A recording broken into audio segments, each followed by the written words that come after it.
Diceborn. This is our show from the 17th Shuravf where we're playing through a campaign of the Mistborn Adventure Game. I'm Ben, aka Dervish for this game, and I'm joined by Ian. Hey, I play Royce. And Grace. Hello, I play Marelyn. And Matt. I'm Matt, or Luca Ilariel. And Rosemary. Greetings, everyone. I play Hallie. And for our GM for this game is Natasha. Your lovely Lord Roller. This is episode 7 of our Mistborn Adventure Game series. Mistborn Adventure Game is a more narrative-focused RPG, tabletop RPG, kind of like how D&D is like a combat-focused-ish kind of thing. This is more just narrative-focused. It's a game made by Crafty Games, so we're here to tell you a fantastic story over the course of this campaign. And we hope we're doing a good job so far since we're like halfway through. Oh, we're past the halfway part, guys. So yeah, I'm going to hand over to Giveaway Ben to tell you about today's giveaway. What's up? It's your boy, Giveaway Ben, here with yet another giveaway. Last week, we gave you a chance to win a copy of the Mistborn game rulebook, courtesy of Crafty Games. And you could do that by answering a question. We asked what art you would like us to commission, maybe, potentially. Just give us some ideas. And one of those ideas was given to us by Jarno von Roosmalen. I've said it wrong, you're going to deal with it. I don't do words. But congratulations, you are our winner. And I'm Giveaway Ben. I'm not normal Ben, so I don't have anything to do with sorting out commissions. So that's on him. But that means that I'm here because being Giveaway Ben, I have another giveaway for you. And this week, the giveaway is for 4 copies of the Call to Adventure Stormlight Edition. It looks like this. But this is my copy, you're not allowed it. You get your own. And as it's a deluxe edition, comes with a beautiful art book with lots of really cool artwork in, because that's what you get in an art book. So if you want them, you need to answer this week's question. By the way, those items are courtesy of WeiryWriter Games. They are the nice people that have given us 4 copies to give away. So that means there'll be 4 winners next week for Giveaway Ben to tell you. Now, how are you going to win one of these copies? Because there's 4 copies to get your hands on. You are going to win them by subscribing and also leaving a comment below answering my question. This week, Giveaway Ben would like to know, which shard is your favourite shard? And why is it whimsy? However, on a serious note, Giveaway Ben is quite disappointed because the giveaway is for US viewers only. If you are not a US viewer, do not even bother commenting because you're wasting your time. I am also not in the US, so I also won't be commenting because Giveaway Ben also doesn't get a chance to win these giveaways. However, these giveaways are courtesy of WeiryWriter Games, who are also, conveniently, launching a Kickstarter for some Stormlight Archive minis, which look quite cool. It is launching in September, so please keep your eye on it, check it out. I hear rumours that they have recorded a Kickstarter video with Brandon, so keep your eye out in case Giveaway Ben actually got something right for once. So that is everything. So back to the video nerds. Cool. Thank you, Giveaway Ben. And we loved the Lucy cameo. You can cut that if she doesn't actually want to have a cameo. Good idea. Okay, so without much further ado, Natasha, did you want to kick off episode 7 of Diceborn? Yes. Well, I am completely excited to see what happens this episode, given that I was telling everyone how I didn't quite know how to plan for this, because you guys have just been throwing curveballs at me. Namely the way that we finished last session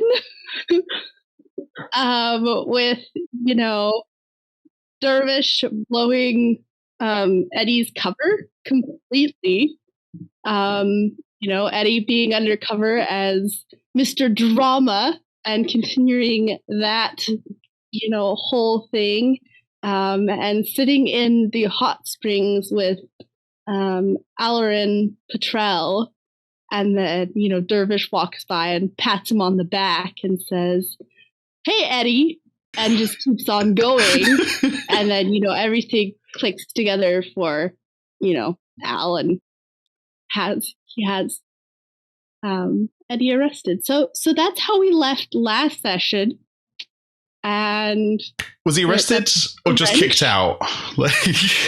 Well, he was taken into custody. Okay. Whatever that means. He'll be fine. I'm sure this happens to him all the time. Yeah. He seems like the kind of guy who can get way out of a spa security room, So we're going to need a recap on the rest of everything that went down. Ian, why don't you do it? I don't think Natasha wants me to do this because I'll just come up with my own thing and she'll have to keep it. And I'll just undo everything that happened because I have no idea what happened. I'm terrified right now. What happened? That bad. Well, something was lit on fire at the very beginning of the episode. So, right. I forgot about that. Yeah, same. Okay. So opening yesterday's game, last week's game, last episode's game. I opened by saying, "Hey, on my way, I leave the brass ladle, and on my way to the train station, in the night, I'm just going to quickly stop by the university and firebomb the medical labs." So you explain to him in character how to make a Molotov cocktail. So I went and grabbed Hallie because she's our fire person, obviously, and lobbed a Molotov. I did it near the roof, so if it did spread, at least only the roof got burnt a bit. So just in case, that's the problem.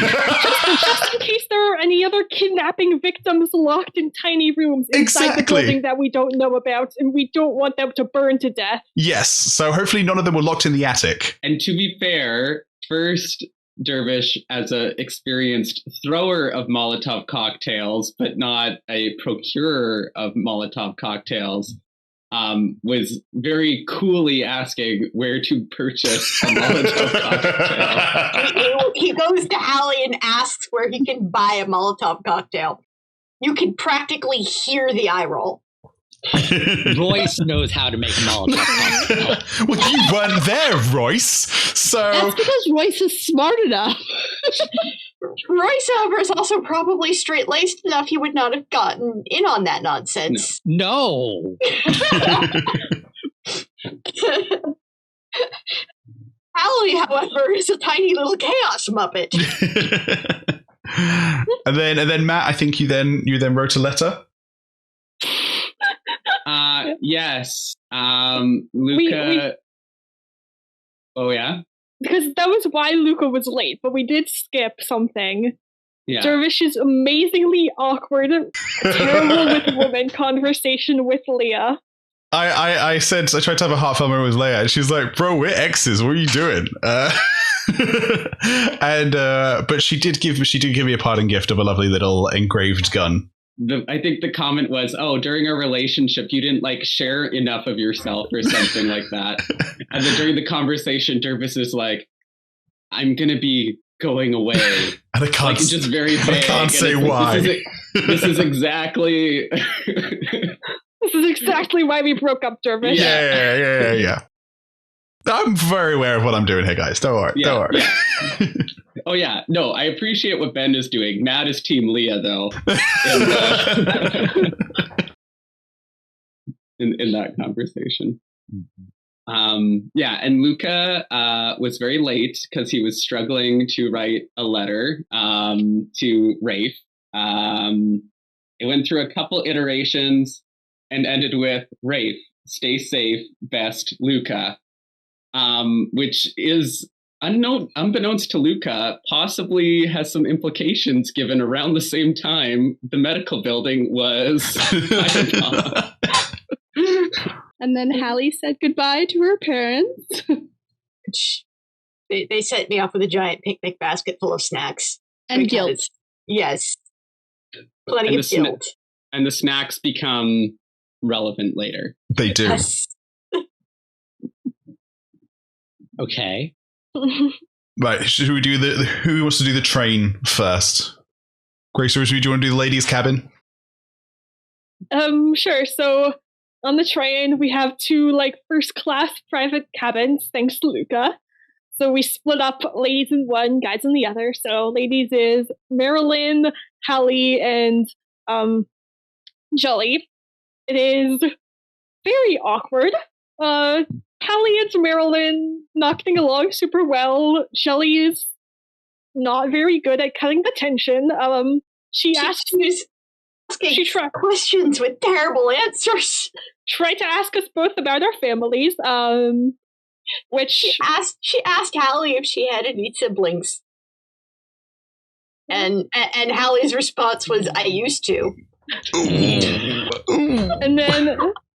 and then she asked Marelyn about her family and her parents, and Marelyn was like, "Oh yeah, my dad is Eddie, and my mom abandoned me as a child. It's fine." Which Shelley did not know how to react to, finding out that Eddie is Marelyn's father, because she did not know that apparently. Jelly is apparently still somewhat nervous about Luca, and I don't think we've pegged on to why. I don't think Luca has realized it, but this is the first I'm realizing of it. I'm completely oblivious to this. Oh, really? Well, they were like, "Oh yeah, Luca's great," and she's like, "Oh yeah, I guess he's helping you guys, so that's good." I don't know. Maybe I'm reading too much into it, but. Oh yeah, because Marelyn offered up Luca's money to pay for Jelly to have a full spa treatment to help her relax. And then Eddie comes and knocks on the door. And so Marelyn stepped out to talk to him.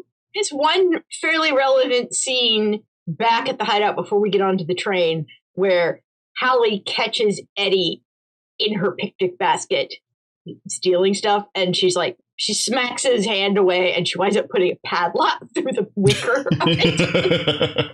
She would. Yes. And then Eddie gives some information that was of interest to Hallie, so we'll let Kaymyth take this part. I failed a roll, so he wouldn't give me the information, and he starts making all these hints about how it's so difficult to remember things when you're starving, and so Hallie has to bribe him with a muffin. And she's like, "All right, I'll give you a muffin if you tell me." And he's like, "Oh, good. And no, you can't have the muffin until you give me the information." And then he makes a comment like, "I've worked with people like you." Anyway, what was the important information that he gave you? The important information is that there's a particular individual at the spa who was the foreman or the main boss of the factory that made Hallie's brother sick and die. This is why Hallie's about to go off the rails. Yeah. There also happens to be all of these protesters and people showing up because he's at the spa. Well, this issue of the pollution and the factory making things worse is getting worse.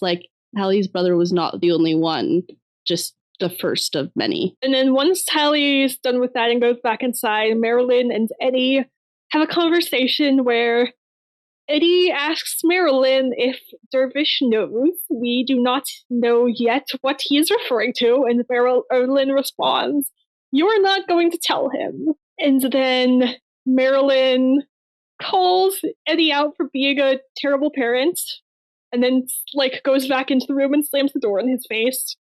And as she's leaving, she realizes that Eddie knew what Marelyn was up to in the time since she left her father's crew, and he has not tried to contact her since then. But in that moment, he was offering to maybe make up for it, maybe help her, something like that. Nah, he had an ulterior motive. Yeah. It's Eddie. And then we cut over to the guys' cabin. Yes. Shenanigans ensue. Yes. So I was teaching the lads, the boys, how to play cards. Because we're us two and Ghost. Yes, us two and Ghost. Yes. Yeah. We made Eddie get his own cabin. Yeah. And while doing so, Ghost picked up that there was Connors going from cabin to cabin looking for Kolos Blooded. I hid in the bed with all of our bags on top of me, whilst Matt did a fantastic job of getting them to clear off, while also getting information of what it is that they were looking for. Matt, did you want to do this, or should I keep going?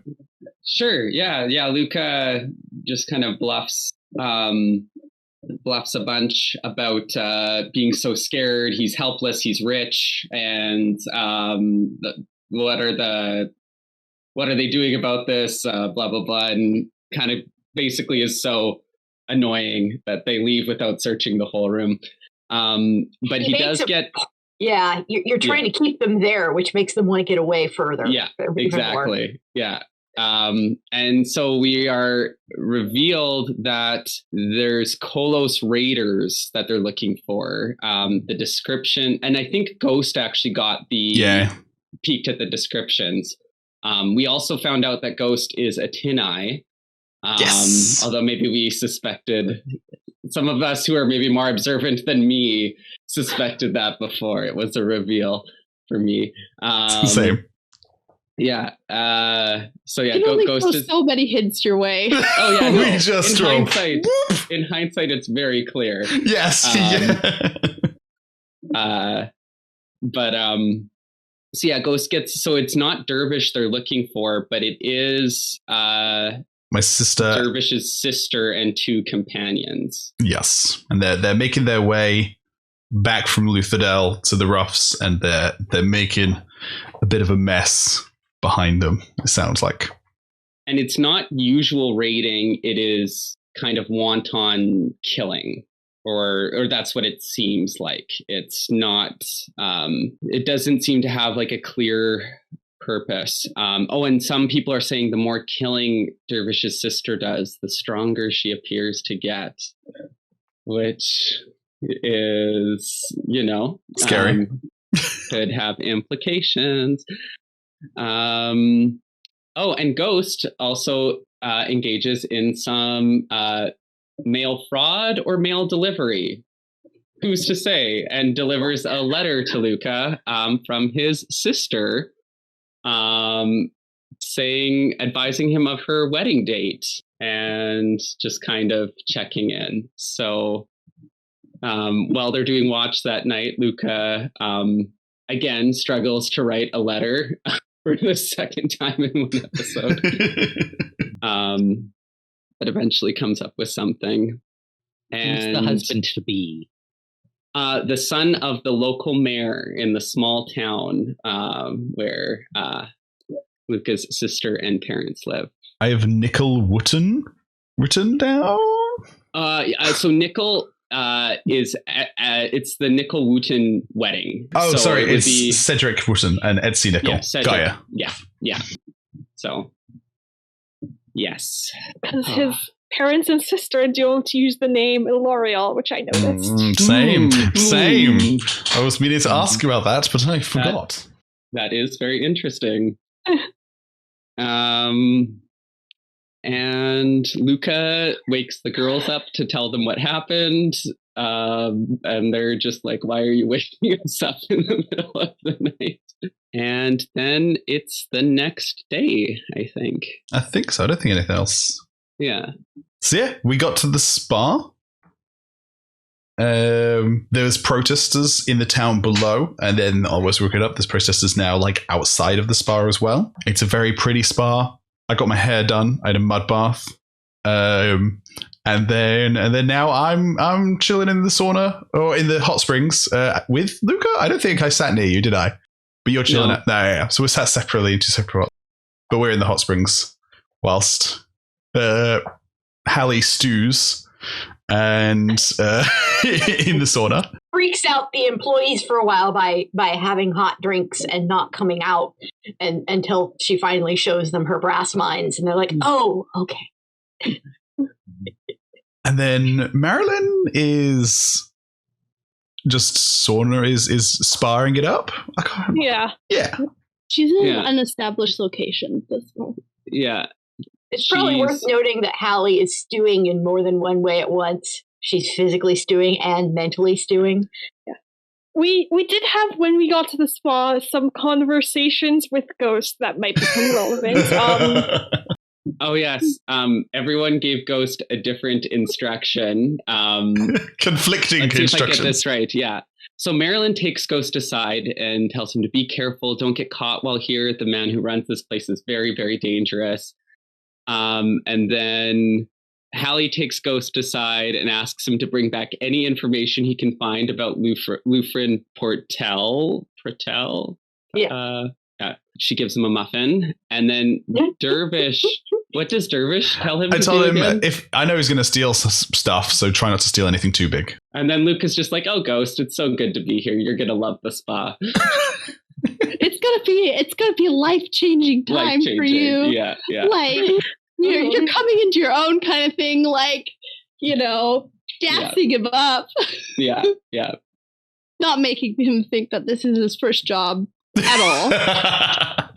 No. And the jury is still out, but Ghost may be convinced that wearing the big floppy hat is a cool thing to do. Yes. Oh, yeah, he has a big floppy hat. Super important. He didn't wear it for a while, and then he saw Luca in one. He's like, okay, maybe it is cool. I like how that's what convinced him. Well, Marelyn Marelyn first. Eavesdropped on their conversation because she didn't know what to pack. So Marelyn has been wearing a big hat the entire time, but it's like stylish and kind of matches her outfit. So Ghost was like, well, Marelyn's wearing one, but no one else is. So is it really the cool thing to do? And he's like, Marelyn's the leader of this crew as well. So, Yeah. And then Dervish. His is like this big straw hat. Yeah. And Dervish is not wearing a hat because of his great hair. And so it's. Yeah. Anyway. I think that's it. Oh, and then I got Eddie kicked out. Oh, yes. The important thing. The important thing. I ruined Natasha's plot by getting Eddie kicked out. You didn't get him kicked out. Oh, I got him taken. You got him taken into custody. Yes. It's kind of Eddie's fault for not telling us that he was undercover and asking us specifically not to blow his cover. Because, Dervish didn't necessarily know. He knew, but he has Dervish has worked with Eddie before. I definitely knew what I was doing. Would we have listened if he had specifically told us not to blow his cover? No. I don't know. Maybe. At least in this way, you have plausible deniability. Oh, I didn't know. That is not the route I'm planning on taking. Oh, right. My reaction when we got to the scene of Dervish walking towards Eddie and Al having a conversation of like, oh God, these are the three people I don't want in a room talking to each other, and they're all going to be in the same place. It was wonderful. Yes. It was wonderful. And now I have no idea what to do. But it's fine. It's fine. Everything's fine. To We're prepare. on fire. Anyway. Okay, leave us alone long enough. We'll generate our own plot. Yes. I'm finding that out. Anyway, let's start off with Grace, and then we will get to Royce. Grace, what has Marelyn decided to indulge in while she's here at the spa?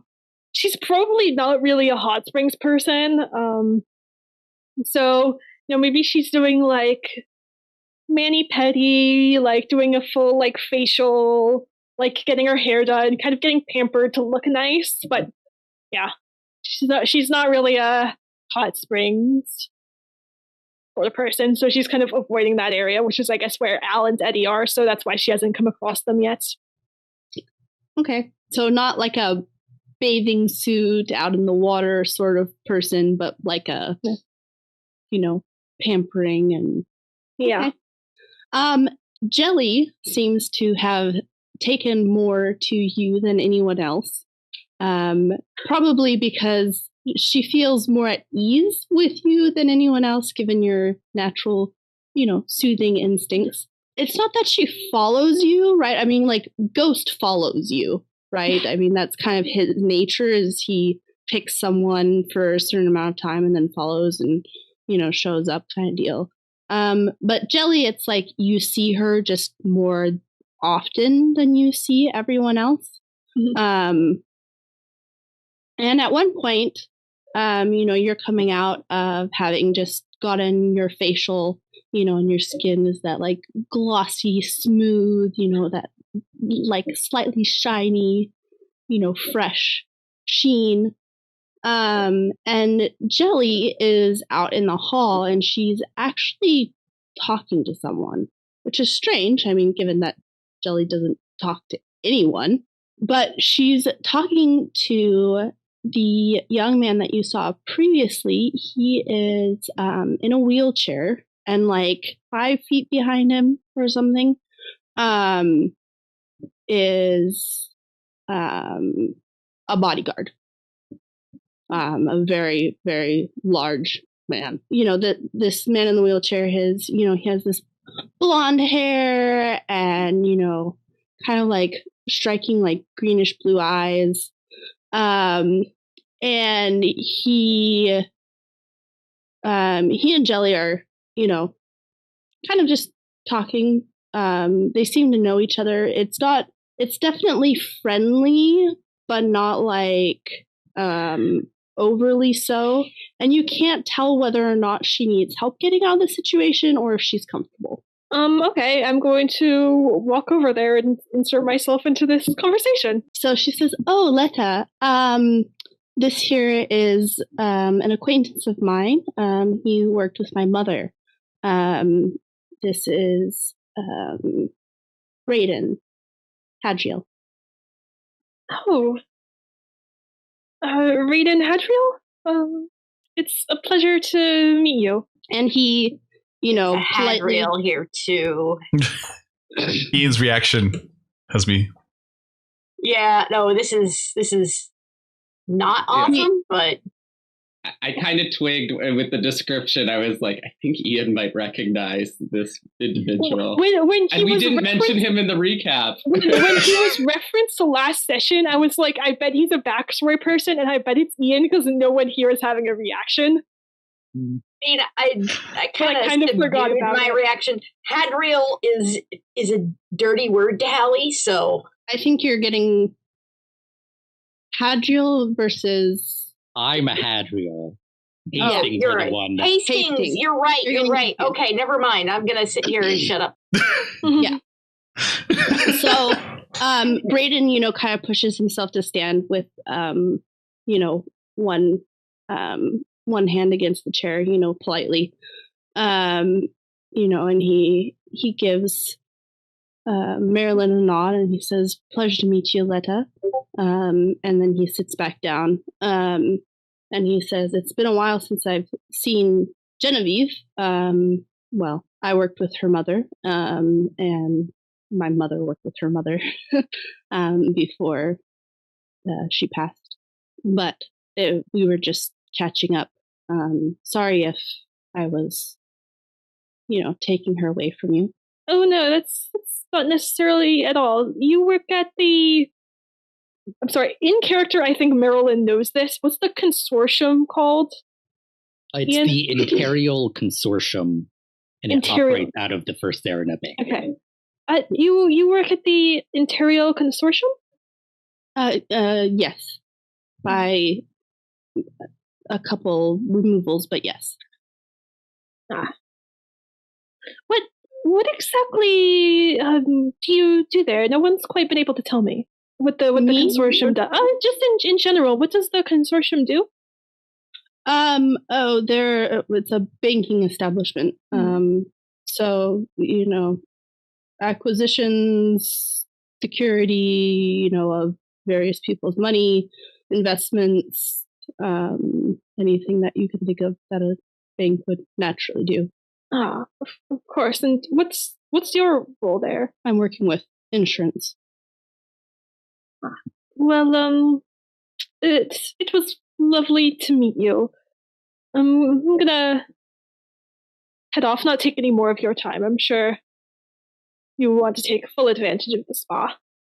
Yes, it's good for my health and good for to have a break every now and then and get away from things.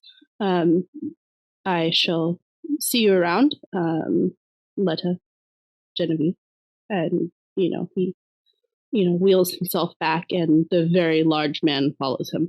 And Genevieve kind of turns to Marelyn, and she's kind of gone back to like a wide-eyed self. Like for that moment, Genevieve seemed to almost be someone else, like a little bit more prim and proper, and like somehow she had pulled herself together enough, to survive it. But now that she's kind of, been released, she's like, Do you know the Hadrails? Well, yes. I mean, I know, like, not very well. I've met Brayden probably 3 times. Work dinners that I had to attend with my mother. Yeah, of course. Well, because Royce is a Hadriel, so, but you didn't seem to recognize him, so he must be a different part of the family. I've never met Brayden before. And her eyes kind of like do this, like, what? She's like, Royce is a Hadriel? Yeah. I don't know all the details. I suppose I had not heard his last name. Yes, I don't know all the details. I believe there's some estrangement, perhaps, from his family. I would not bring it up to him. Perhaps it is likely a sore subject. Come to think of it, he did show interest in what had happened to my mother and I. Yes, that's the consortium. Like I said, I don't know all the details. Royce is a private person, and I believe this is sort of a sore subject for him. I was just curious if you'd ever met him before, because you hadn't seemed to recognize him. No, not Royce. Not other than shortly before I was, well, can't quite bring herself to say the word kidnapped. But she just kind of trails off and like fades out. Girl, she doesn't need a spa weekend. She needs a therapist. Ask what happened to her and her mum. I'm curious. As we already know. Do we already know? I think we sort of know. Okay. Yeah. Have you tried the exfoliating hair treatment yet? I've heard it's lovely. No, but I'll go do that. And then she like immediately takes that as like permission to leave this conversation. Okay. And I was gonna like suggest we go off together and change the subject, but that's fine. Okay. I mean, you're welcome. Like, out of character, like she's just so traumatized and awkward that she's just looking for other things to focus on. But yeah, so I don't think she's going to be upset if you follow her. It's just she was assuming that you were like giving her an out and she was going to take it. Okay. How far is Jilly gonna follow us? Because I can't imagine that going out into the roughs and encountering a tribe of Kolos blooded is going to help her trauma at all. I think we probably should find some allies that we can leave her with at some point. Maybe Luca's parents can take her. Or maybe Hallie's extended family. It's fine. We'll find someone. Yeah. Hallie's parents would probably parent the trauma right on out of her. But it's true. That's true. That would require Hallie being willing to actually introduce anybody to her parents. Actually, I know we said get to Royce, but I want to do one more thing. One more thing. Luca. Uh-oh. You are sitting in the hot springs.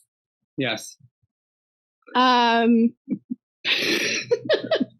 when the receptionist comes up to you. Oh, okay. And she says, "Excuse me, Mr. Ilariel, can I have a word, please?" Yes, of course, but you remember, about the, last name. Yes. Of course. Luka gets out of the hot spring, and I'm assuming there's like a towel. To be fair, your swimsuit is monogrammed, sir. Yes. Excellent. We did establish that last session. We did establish it last session. The things you don't think of, right? Okay. Yeah. But thank you for your discretion and attention to detail. And she makes sure that you have your towel and everything before, kind of finding a more private corner. And she says, I received word just a short time ago that your accounts have been cut off. Word from who? Well, it's I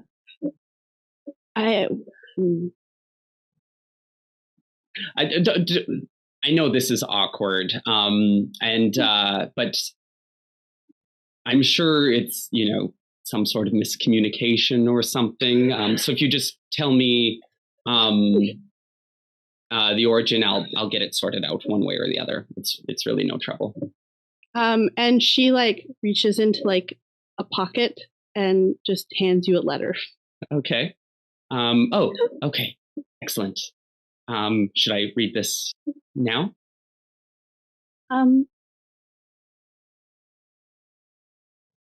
Yes. Okay. Just give me a moment. And she kind of steps back and turns her back to you to give you a little bit of privacy. Okay, but she stays there. Yeah. Okay. Luca's going to open the letter. What does it say? It says, on behalf of the Ilariel estate, Luca Ilariel is henceforth cut off from funds until further notice. And then it has Adine Ilariel scrawled in at the bottom. Oh dear. Seems extreme. When she walked up, I was like, this is going to be his credit card was cut off or something. But I was like, no, I don't know how you would cut off someone's credit card in Mistborn era 2. Thank you for bringing this to my attention. Now, I don't know what the timing of this is. Is there an issue with our account at the spa, or has that been settled before this happened? I will be sending out a letter to,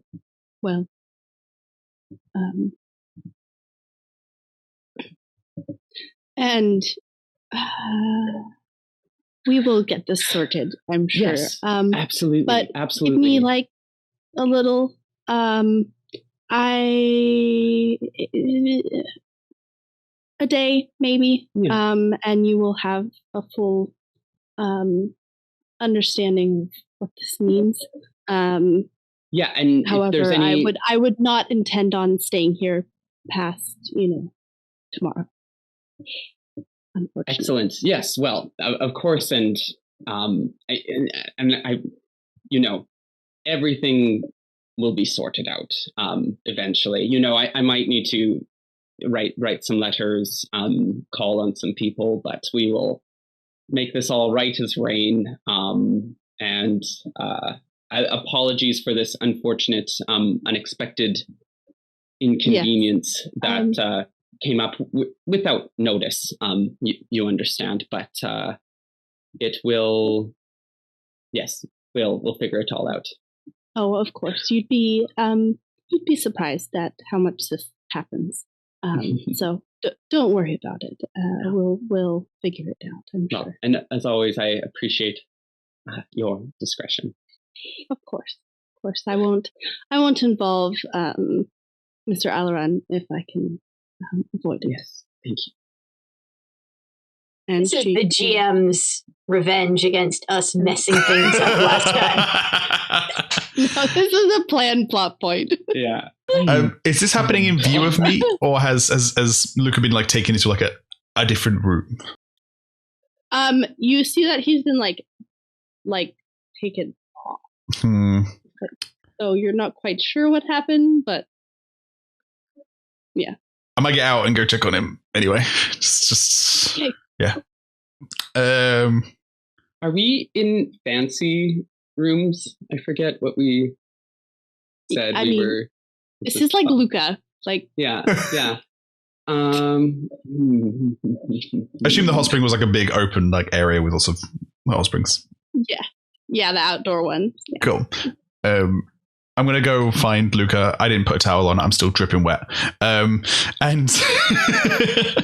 and I'm just going to be like, make sure no one sees us talking, because I don't want people to necessarily know together, and just be like, everything okay, Luka? Yes, just some complications with accounts, funds, are not moving as they usually do. So we might need to look into some more economic options for accommodations for tonight. Okay. But I might look into this and figure it out. Okay. I'm going to find Hallie and Marelyn and just make sure everything's okay with them. Okay, I'm going to go. Do you think, how many people could we cram into one room? We should probably at least keep. You can cram a lot of people into one room. Yes. but two. I mean, you're okay. Yes. You're the money guy, so two's fine. Sense, yeah, of course. Well, and I mean, we don't want to make people uncomfortable, right? So. No, yeah, that's fair. That's fair. Yes. Cool. So anyway, but yeah, I'll go get this sorted with reception for the time being, and then we'll figure it out later, and it'll all be right as rain. Sounds good. Okay. Yeah. Are you enjoying the hot springs? I am having a great time. It almost made me forget that I have a fight to the death in like a couple of weeks. So yes. It's been pretty good. I've enjoyed it so far. All right, Dervish, I must ask, are you certain you want to go? I guess you kind of have to, but are you certain you want to go through with that?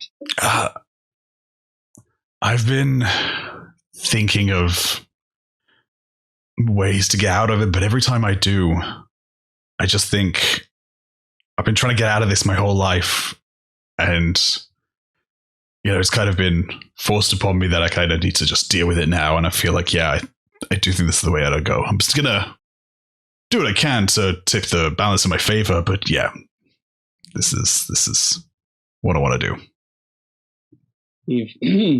Well, it's hard to believe the last couple of weeks have been crazy, right? They have. A lot has been happening. And I just, it's been a lot. It's with the disappearance, with Calcifer leaving us, and a character, Luca. Did you ever meet Calcifer, or did you join after he left? Yeah. Okay, good. No. Cool. Yeah. He recruited me. Awesome. So with Calcifer leaving, that kind of threw us out of our mojo a little bit. But I mean, we've been getting the mojo back. Like we've been. I feel like I agree. Crazy things. But then stuff just keeps happening. I've been meaning to ask. So I know a bit about fighting with my family, but I don't know if this most recent job that we did was the first time you've kind of taken actions almost against your family, and I just wanted to make sure you okay. Are you doing all right? It doesn't. How do you feel? Dervish, it is very sweet of you to be concerned. There, of course, the auction. There's some damage control to do with grandmother, certainly. But it will be addressed. It'll be worked out. I'm sure, but that said, maybe we were a little reckless with that kind of key relationship during our last job and how we used it. But I'm committed to the cause. I'm happy to take one for the team, and it's just part of the daily bread and everything. But it's life is a learning lesson, and I trust you, Luca. I reckon we'll sort this out. Of course. Anyway, I'm going to go to reception and just good. I'm gonna make see sure what I can do. I might write some letters and yeah. You do that, Luca. I'm gonna go make sure that no one's causing too much trouble elsewhere.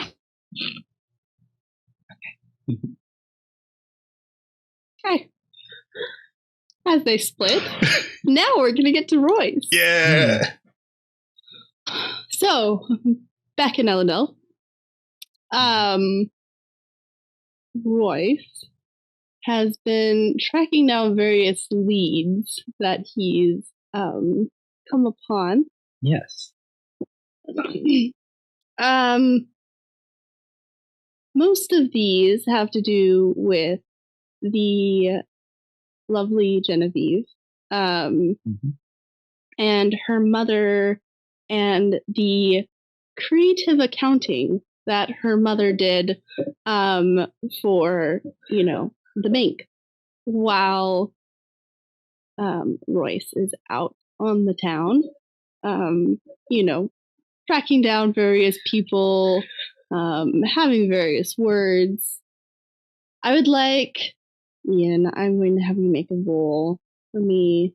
I'm actually going to have you make 2 rolls for me. One is I'm going to have you make me a charm roll of 2. Okay. And then I'm going to have you make me a spirits roll. Spirits roll. So this charm roll,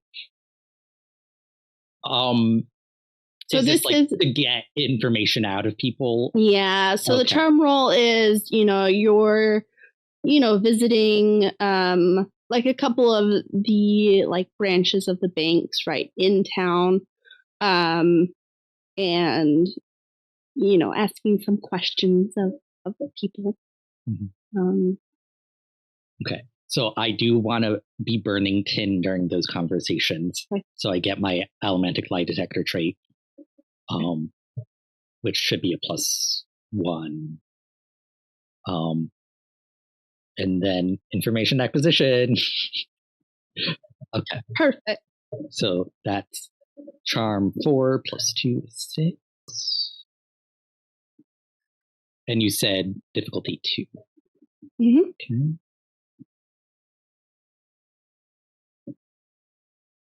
Fours. Very nice. Very good. Yeah. Okay. So as you're going around, you learn that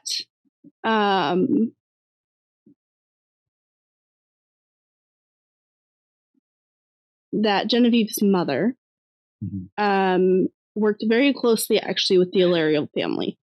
Of course she did. And she managed several of their smaller accounts, specifically out of town business, so out of like city center business. And everyone says, that her passing was a terrible thing, that she was a lovely woman, and that she got uncharacteristically ill. And just over time, got worse and worse until she passed away. And because of some, deaths and various other issues, that were kept quiet and actually, well managed given her field. That's what, put her daughter out on the street. People actually don't know what happened to Genevieve. It's kind of like her daughter's just kind of, vanished, but you have connected the dots. Who knows what any of that means? And you wanted me to do a spirits roll as well. Yes. Okay. We believe in you. Do I get to add anything? Yes, information acquisition. Okay. So and remind me like what your tragedy and destiny are. My tragedy is getting blacklisted by the consortium, and my destiny is it's kind of twofold, is like figure out the truth of what happened with his whole family getting bought out, and like kind of like financial reform for the basin so this sort of thing doesn't happen and there isn't an evil consortium doing stuff. Okay. Yeah, so for the future, make sure that you're adding those to like goals as well. Oh, I forgot about those. Remember those two guys. And you can't use those for this roll, but okay. So I get a +1. +1. Which brings me to 5. What's the difficulty? 2. I got 2 nudges. Okay. And a big fat 0. Sounds good. So, however, you wrap things up. You've kind of gotten your, information that you could from town, and you felt, that you followed your leads to the best of your ability. You did find out, essentially the leads that you had gotten was, where Genevieve's mother had actually like worked, like what specific branches and what areas, and then you could further delve into that. And so you catch your train, and while you're on the train ride, it is a quiet train ride. Nothing much is going on. You will have opportunity to delve into your metal mines.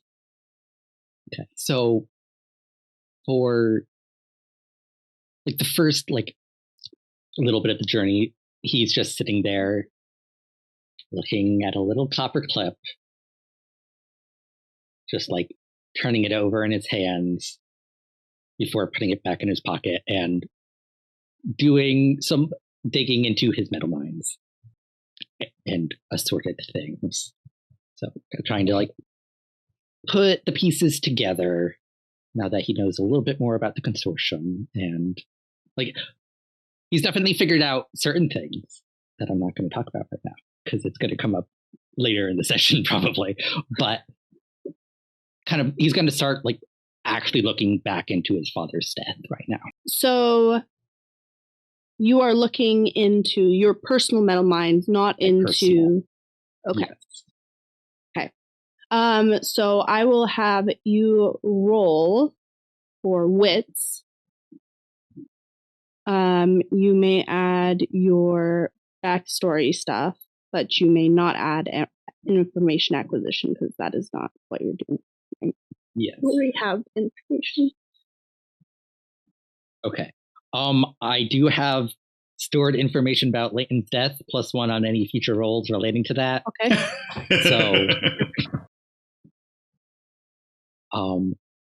So wits +1 is 6. That doesn't. I don't think the destiny. He doesn't know if they're connected right now, so I don't. So, what's the difficulty? I'm gonna say 4. because you're diving very deep. hard. Okay. I got one nudge. Well, twos and one nudge. But that ain't gonna do it. Okay. Royce is distracted. He doesn't put things together right now. Yeah. Well, and also it's just you might not be pulling out the correct information as well, right? And that's kind of the thing too, is you have all that information stored, right? But you're pulling it out, rereading it, trying to puzzle it together. And, you also have all these other things that are coming to light. So, okay. While you are on the train, there is a knock on the door of your cabin, and it's pulled open. And a Connor stands there, an officer, and says, hello, we are just doing regular sweeps of the train, and can we have permission to come in and look around your cabin? Of course. And Royce has nothing to hide. So. Thank you. And he comes in and he does like a pretty thorough sweep, but it doesn't seem like it's like an intricate, like he's not looking for like small little things. It's like definitely looking for people and excess passengers and that sort of thing. While like he's doing this, like Royce will try to like ask, like, do you mind if I ask who you're looking for? Oh, yeah. So there have been,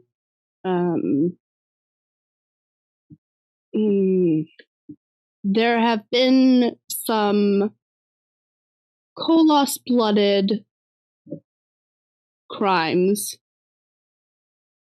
and we are looking for those who are at fault. Okay. Good luck to you. Thank you. And he, steps out and goes on his way.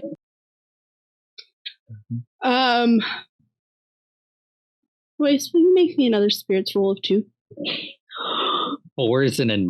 Finally get something good. Okay. Well, as you are on the train, you're kind of just sitting there. This is probably at that point where you're like playing with your metal mind, like absentmindedly, or not the metal mind, the clip, absentmindedly. And you take a glance out the window, and when you look out the window, you see a town, and it is on fire. It's just I did not do that. Fully in a blaze. I would alert somebody on the train that make sure somebody knows there's a town on fire. I mean, okay. You let a Connor know, and they're like, I mean, we're on a train. Like, what do we do? Like, I'm like, this is in your court now. Like, I what am I gonna do? But yeah, so you just kind of, the smoke is filling the sky. There's your Kolos-blooded raiders right there. But it's like, it's this small little farm town, just kind of, out there between Ellendale and the mountains. Okay. I'll raise a couple of villages, Just, on your way. Yeah. Why not? It's a very good point. She's probably not a big fan of human, like, non-Kolos-blooded people. So, yeah, it makes sense. I'm wondering if Royce has connected the dots on... I don't think he has enough information. But I have a question about Royce's knowledge. Since he left later, would he have heard about the university incident? Oh, yes. Did I hear about that? There was a spirits roll that he did not make. Makes sense. So Royce is still uninformed about that. I don't know if that's better or worse for Dervish. Did he have time to get sort of there too? So, Yeah. But yes, also, however, since your stood for was so high, you walk past, as you know, you walk past the Connors having gone to tell them about this fire, which makes sense to tell them about it. Makes sense that they can't do anything about it. Mm-hmm. There are wanted posters that are just hanging in the hallway now.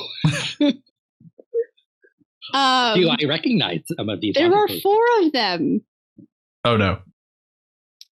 3 of them are Colas-blooded, who have no hair. They are all shaven down. One of them is definitely Dervish's sister. She has, the scars that run over her head. The 4th is Dervish. Oh, no! And his isn't necessarily murder. It just says arson. Oh, no! My voice just looks at that, tilts his head and squints. And, what? Oh, because we did behind that. Because we did terribly on our spirits roll when we were running away. Oh, no. They're a whole lot easier to recognize in the dark than Hallie is. Yeah. Well, so my destiny is to help improve the image of color-splitted people. I don't think I'm doing a very good job of that, guys. One day, maybe. One day, maybe. Anyway, yeah. So, just, Dervish, his sister, 2 other blokes. Both also Colas-blooded. Okay. Yep. Okay. Yeah, Royce is definitely disappointed. Walking back to his cabin. The father disappointed. Just disappointed in you. Because we haven't seen Hallie yet, let's get into things with Hallie. So Hallie has been stewing. Getting the lay of the land and just sort of trying to figure out, she's been trying to sort of figure out how the patterns of what the workers do to sort of plan. She's planning murder, so. Yeah, and she hasn't yet ran into her Mark, so she doesn't quite know where he is, but she knows that he is here somewhere.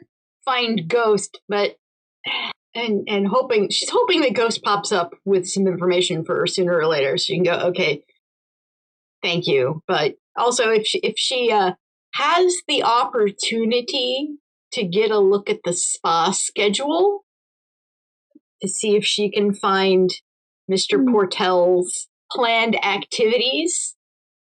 Okay, so as Hallie is, snooping, I want you to give me let's do a wits roll. Good, I have a lot of that. Difficulty? We will do a difficulty 3. Okay. And I don't know, her access control specialty hasn't any sort of effect here, but all right, we'll just roll the 6. 6 is still pretty good. Woohoo! Look at that. Excellent. 5 and 2 nudges. Yeah. So you are very well acquainted at this point with the entire layout of the spa. You have even managed to somehow, without getting noticed, because last session you did track down the schedules of, everything. So, kind of the security rotation and everything. You notice at one point there's kind of a switch blip in the security, and you kind of take advantage of that, and you go down one of the back hallways, and so you've kind of not only, got like the front layout and all of that now, but you also have gone and seen like the back offices. You have also found like a little back holding cell kind of thing, like where security might hold someone. In there? And no, not yet. That's Okay. actually what the little switch blip is that, security went to go help restrain Eddie. And, there, you also find like a safe, and, some other things. But yeah, the main offices are back there. You also manage at one point to, because you've done this before, you dress yourself in, kind of like a hotel, the spa staff, uniform, and kind of go down into like, where they do like laundry and like, prepare the meals and that kind of thing. So you have got a very solid layout of this entire facility. And you also know, the guard schedule. So you figured out the guard schedule last time. This time you have a full, Do I find where they have the schedule up anywhere? Because I'm sure they have like a schedule of everyone's. Yes. So they don't have a schedule. They don't have a schedule like posted somewhere. But you do know that like the receptionist would have that, right? So like the receptionist is the person who's going to be managing like the upfront money, but also like scheduling appointments and stuff, and like. And she has to have a book that she keeps track of that in. Yeah, absolutely. You have not managed to get access to that yet, but you do know that's where that is. And as you are, probably near the front at the reception, one, you see Luka at reception, having a little word with the receptionist after he's probably gone off and written some letters. Out of the corner of your eye, you also see Dervish come up and approach you. Try and dodge him. You dodge Dervish. Yeah, because Hallie 100% knows she's up to no good. She doesn't want anyone challenging her. I am going to make this a contested I am looking for her, yeah. Yeah, I mean, so I'm just like, do, pretend I don't see him and try and wander off a different direction. Yeah, because Dervish is looking for you, and you are trying to avoid him. It's going to be a contested roll of physique. Excellent. So I'll roll first my 7 dice. Yeah, I'm not. I'm going to have to get a really good roll. So 3 and 2 nudges. All right. Well, let's see what happens with my 4 dice. Where's the chance? Oh! That's a 5. That's a 5. Hey, so Dervish would have been so much better if I had failed this. Dervish comes back out, and Dervish, you can't find Marelyn. She must be in a treatment somewhere. Yep. And 2, Hallie is nowhere to be found either. But the thing is Hallie, you've like checked like the sauna rooms, which is the only treatment that Hallie would be interested in. Absolutely. Yeah, that's where I would have gone first if I was looking for. So you are thoroughly confused as to where Hallie is. Yeah, and you have circled back around to where Luca is. Yeah, I'm gonna go and like. Disaster. I'm gonna go get changed out of my soaking wet bathing suit now, and it's gonna get interesting again. Yeah, you noticed. I'm not necessarily rooting for my character to succeed. I'm just trying to do the things that I know she's going to do. By this point in time, there's like an attendant that has started following Dervish, like just mopping up the like puddles that he leaves on the stone floor. Okay. We will now move to Marelyn. Okay. Marelyn, you are in a hair treatment, and you have been left to just kind of like absorb the product. they kind of like slather it on your hair and then just like leave you to sit and kind of slug in that, and the door opens and then shuts and Ghost is sitting on a stool next to you. Hey, Ghost, what have you, want to report what you've been up to? A few things. The one you're going to be most interested in is kind of the fact that, your father is now in custody. Dervish kind of got him, I think arrested is like too strong a term, but arrested? As arrested as you can get in a spa. Okay. So there's that. And then, are you the boss? Because you've said you're the boss, but I'm not really sure who's the boss because everyone else told me to go do things and just making sure you're the boss. Well, what did the other people tell you to do? Well, it depends on if you're the boss or not. If you're the boss, then I should tell you. If you're not the boss, then I probably should tell you. I want to double down and claim to be the boss. Does Marelyn think she's the boss? I have the most experience with these kinds of things, so I like to know what people are up to make sure that things are going smoothly. That's not a yes or no. That's like a answer that you give someone when you're trying to avoid saying yes or no. And you guys didn't really ever set up a new boss after Calcifer left. You just kind of left that open-ended. You should really do that. Mm-hmm. I mean, now that I'm part of the team and all, you should know who's boss. Well, I am your boss. That's a good. Only a charm of 2. If Ghost asked me, I'd be like, Marelyn's your boss, is probably how Dervish would word it. Can I add anything to this? I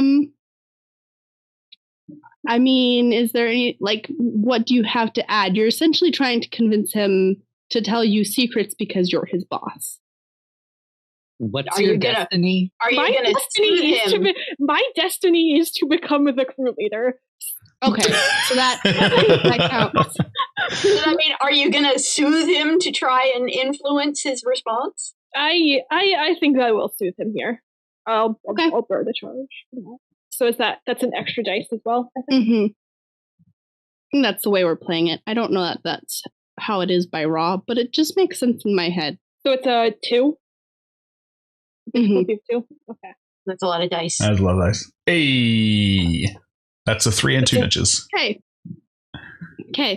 So he kind of gets a little narrow-eyed as he considers this, and he says, "Hey, boss. Well, Dervish told me to not steal anything big, but the implication seemed to be that I should steal small things." So he kind of sticks a hand in a pocket and then pulls out a couple necklaces. And he says, people leave their jewelry places when they go in treatments. And he kind of just drops those in your lap. And then he says, Luka essentially just said good luck. I think, are we on a job? We are on the journey to a job in enemy territory. Okay. And then Hallie, Hallie wanted information on a man. Lufrin Portel. What? Lufrin Portel. Yes. She wanted information on Lufrin Portel, who is a factory runner person. He runs a factory, and he's the one that everyone is protesting outside.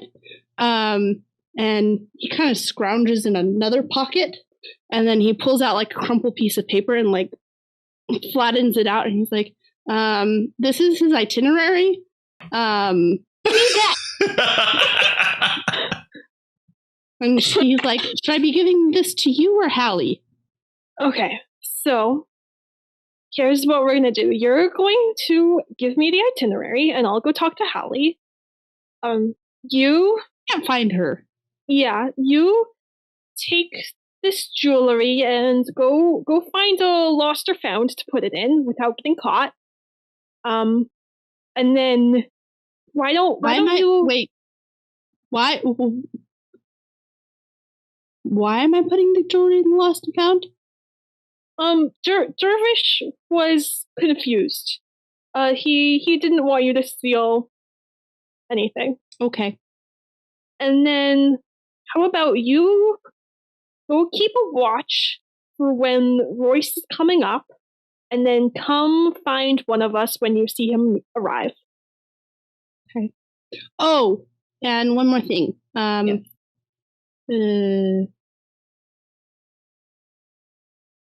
This is relevant, but I don't know that he wants anyone to know yet. Mm-hmm. But I don't think Luca has any money. Okay. Well, thank you for telling me. I will talk to him after I find Hallie. Okay, what's up with sounds that? good. And don't forget your dad is in holding. Yeah. Mm-hmm. Yeah. Yeah. Okay. As long as he doesn't I'll go snitch on us, Eddie should be fine. Okay. Thank you. And he, turns around and just slips off the stool and takes off. Marelyn just gives a big, which he can probably hear because he's a tin eye. I'm going to read this, itinerary that he found for... I don't know why Hallie wants information on Lufred Portal. But I'm going to kind of look over it. It's just his, itinerary. Yeah, it just, says what treatments he's in when, and, kind of the given schedule. And it even has his, dietary restrictions and meal plan and, that sort of thing. Does he have any allergies? He is allergic to nuts. Good to know. Hallie is going to regret not talking to a Dervish because if Marelyn finds her next first. And is most likely to drive Hallie further onto this course of madness. Oh, and by the way, this is not this itinerary does not look like it's written in Ghost's handwriting. You're not even sure what Ghost's handwriting looks like. It just looks like it's been ripped out of a book. I'm actually impressed that he can read. Hey, the brass ladle looks after kids, okay? Yeah. You don't know anything about where Ghost came from. No, we don't know a damn thing. Do I know how long before this treatment gets washed out of my hair? I don't really want to go wandering around with a half-done hair mask on. I don't want to wait too long either. It's you probably have 10 more minutes left. Can I skip to Dervish? Yeah, that's fine. Yeah. Yes. Okay. Dervish. Hello. You were searching. Marelyn is clearly in a treatment, and Hallie is nowhere to be seen. Luca is at the front desk, and you kind of hear off to the side, Ghost go, hey. Ghost. And I look around and I pretend to be all sneaky and just be like, hey, what have you been up to? What have you been doing? Well, do you know where there's a lost and found box? It's normally behind reception. Have you seen Hallie anywhere? No, I can't find her either. Yeah, neither can I. Okay. Cool. Why are you looking for the lost and found? Well, you're confused.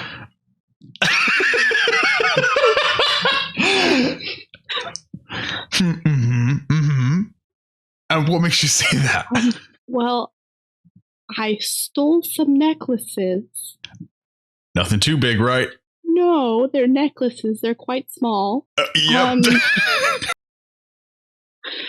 But Marelyn said that I wasn't supposed to steal anything and that you were confused. I see what's happening here. Okay. You weren't supposed to steal anything at all. But if you did, it was supposed to be small, as in not too valuable, not physically small. So you weren't telling me to steal small things? No, but... This is why Marelyn is the boss of Ghost. Okay, do you know what? I think you should listen to what Marelyn says. I think she's better at this than I am. So Marelyn is the boss? Marelyn is your boss, yes. Who's the boss of the crew? It used to be a guy called Calcifer. No, I know that, but yeah. you guys haven't picked a new boss since he left. I mean, don't tell the others I said that, but I personally kind of feel like I've kind of taken up that role. It's definitely not Luca, if you know what I'm saying. But Marelyn's definitely your boss, though. Okay, so I should tell Marelyn everything that goes on. That's a very good... I mean, you should probably also tell me as well. But Marelyn can be your first port of call, yeah. Okay. So, you should know... Yep. Oh, you already know. What do I already know? That Eddie's arrested? Yes. Do you know where he went? Do you know where they took him? To the back. Okay. I didn't go in there. Okay, so they didn't take him, out the front or anything? They didn't, haul him off? No. They're holding him. They said something about questioning. Okay. Good, that's good to know. So you're not my boss. You are the boss of the crew. You want to be the boss of the crew. Marelyn is my boss. Yes. Hallie is not anyone's boss, but she is her own boss. If you know what I mean. So I shouldn't tell you what Hallie's doing. You should tell me, is Hallie doing something? But if Hallie's her own boss, then she can do whatever she wants. Yes. Do you know what Ghost... His logic is hilarious. I feel like I'm getting nowhere with this kid. I'm just like, okay, do you know what? Do you want to just go find the lost and found? No, we really need to hear this. Okay. But he doesn't know where you are, though, Hallie. He doesn't know. Yeah. Okay, he has clues to what she's up to. Yeah. I'll go put these in Lost and Found. Okay. Even though they were lost by someone and I found them. And it's good to return them unless there's a reason. You didn't find anything else that was a necklace. I mean, there might be a reason to keep them. Yeah. Is Luka his own boss? Luca is. No, I'm definitely Luca's boss. It's what's funny is if you asked Marelyn that, Marelyn would have claimed to be Luca's boss as well. I am drawing such a web of confusion in this child's head. I am not doing well with this child. So further proof that Marelyn should be his boss. Luka has no money, so should I keep the necklaces? Firstly, oh no, and secondly, okay, let's keep those necklaces just in case. But Marelyn said to put them in the Lost and Found, and she's my boss. Okay. Yes, I can see why that's confusing for a 10-year-old. Version of who's on first. Okay, yeah, do what Marelyn said. I'm officially crowning Marelyn as your boss, and if Marelyn said to put them in Lost and Found, you should go put them in Lost and Found. Okay. Do you have anything else just before you leave? No, I'm going to go outside and wait for Royce. Okay, that's a good idea. That's what Marelyn said to do. Yeah. And she's my boss. That's why she's your boss. Good ideas. Okay. and Ghost sets off to go to reception to... I just kind of go... I see Ghost at reception when he comes by. Yes, you do. And Ghost kind of just, waits at the side of reception as you're talking to the receptionist. Yeah. And then you see kind of, when she's distracted, he just kind of slides his hand around the desk and and then he scoots to stand next to you. Yeah. I'm going to go way out there. Oh, sorry. I was just going to say, I'm going to go wait outside the door where Marelyn's getting a treatment just because. So can I ask reception if there are any, so I at this point I've explained, I think this is some sort of mix up, there's been high incidence of fraud lately. I'm not sure if you heard about the, Elendel University debacle. Yes, I have. Yes. And so I'm pretty sure that this is a security measure, and we're just locking up some accounts until everything is right as rain. I'm going to clear this up with my grandmother eventually, but in the meantime, you need to be paid. I don't want to leave this wonderful institution out in the cold. Are there any financiers or loan individuals among the guest list that I might be able to have a meeting with and sort something out? So, she thumbs through a book. She says, "Yes, actually, we do have a member of the consortium here visiting." Wonderful. So you may be able to speak with him. He's actually at lunch right now. So is it a private lunch? No, he's just in the dining hall over there. He is quite a striking young man, about 26 or so. Blonde hair, blue-green eyes. I think today he was in his wheelchair, but sometimes he gets around using a cane. And I know a few members of the consortium, so yes, could I have a name? His name is Braden Hadriel. Braden Hadriel. And so what do I know about Braden Hadriel? I'm gonna PM you. Okay. a teeny tiny bit. Okay. Ian keeping his secrets. Are you at all surprised about the way I am? No, that doesn't mean we're not going to give you a hard time about it. And so Luca will say, well, I think I'll just maybe pop in on Master Hadriel then and arrange some short-term credits until this whole, little snafu is worked out. Just so it's not too much of an imposition. I think my party will be reducing the rooms to your most economic category, and we'll reduce to 2. Of course. And shall I reduce the spa packages as well, or keep those as is?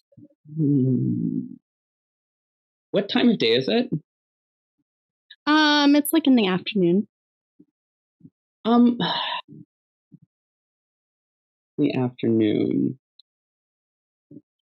Leave the spa packages for now, but I will circulate and come up with a plan for that. But I don't want anyone cut off in the middle of anything. That's all. I will take care of that, sir. Perfect. Thanks so much. And and I'll send a couple telegrams and we'll get this right as rain. But again, don't want any imposition to you throughout this. Of course. And as they walk away, he'll look down to Ghost. Is Ghost still there? Mm-hmm. He's in step. He's in step. Okay, Ghost. Are you busy? I am supposed to go stand out front and wait for Royce. Oh, great. That's excellent. could you, on your way there, could you do just a teensy favor for me? Maybe. Ghost. Okay. I just need you to circulate amongst the whole group and tell them there's been a little hiccup with the spa packages and they should cease all treatments until we get it figured out. Okay, I can't find Hallie. Well, Hallie, do I know what people were doing? I guess Luca's probably been reviewing bills with reception. Yeah. So would I know that Hallie's only done the spa or the sauna? Yeah, and it's kind of weird because you would know that Hallie has been in like the sauna for a block and then done nothing else. Yeah. You're not sure where she is either. Well, Hallie's not billed for any treatment, so that's good. Well, we'll sort out Hallie later. If you could connect with Marelyn and Dervish, just let them know, take a break on the spa treatments for a bit. Also, we have new rooms. Let them know that as well. And then, yeah, go out and wait for Royce. And I have a question. Yes. Are you poor?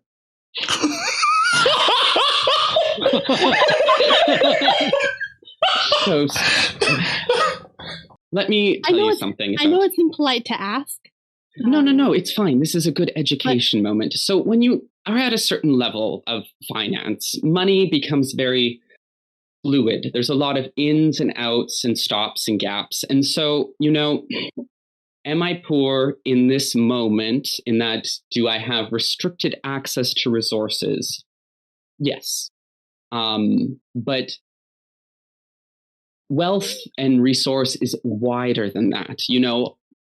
I still have my nice clothes. I still have, many things. I have connections.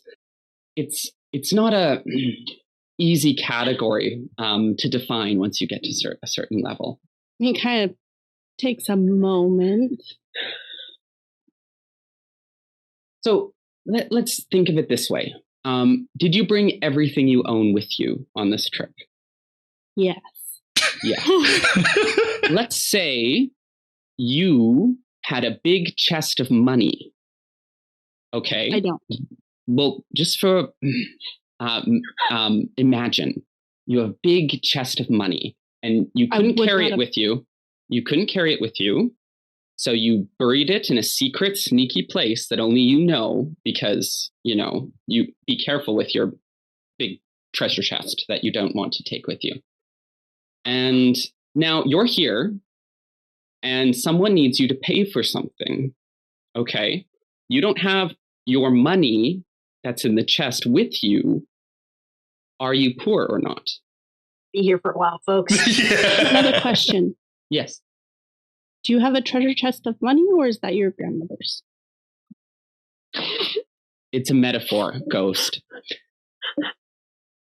My family has a treasure chest that I have access to at times, and I do not currently have access to.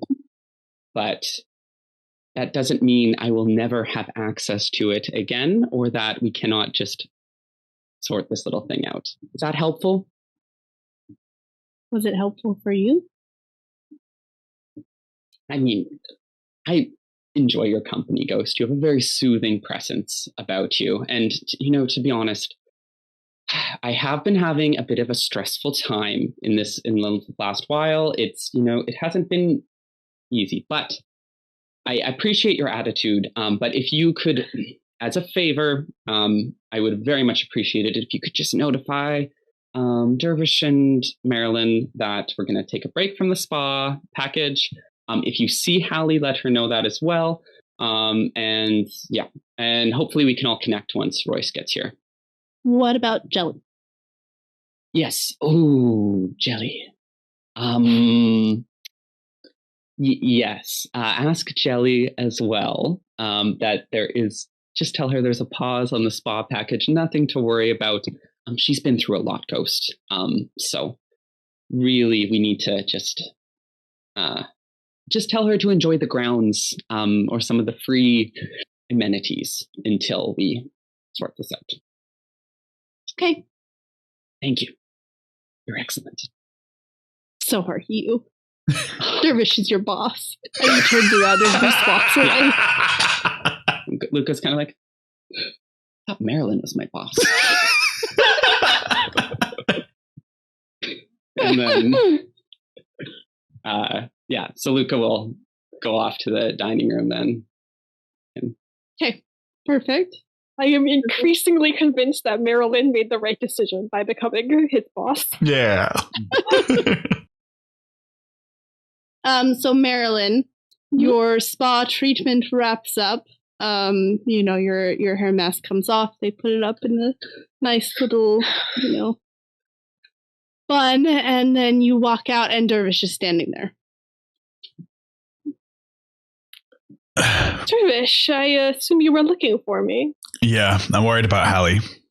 I cannot find her, and neither can Ghost. I heard.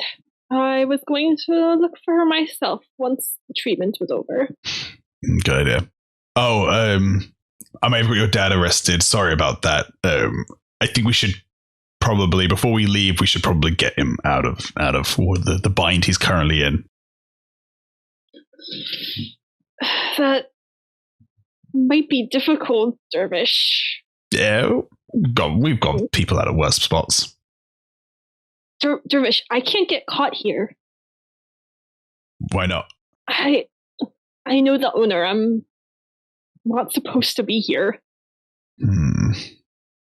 Is the owner, and then I describe Alarin. I don't know if we've got a physical description, but I've seen Alarin when he was talking to Eddie. So I describe. Is that guy? Yeah, that's him. Okay.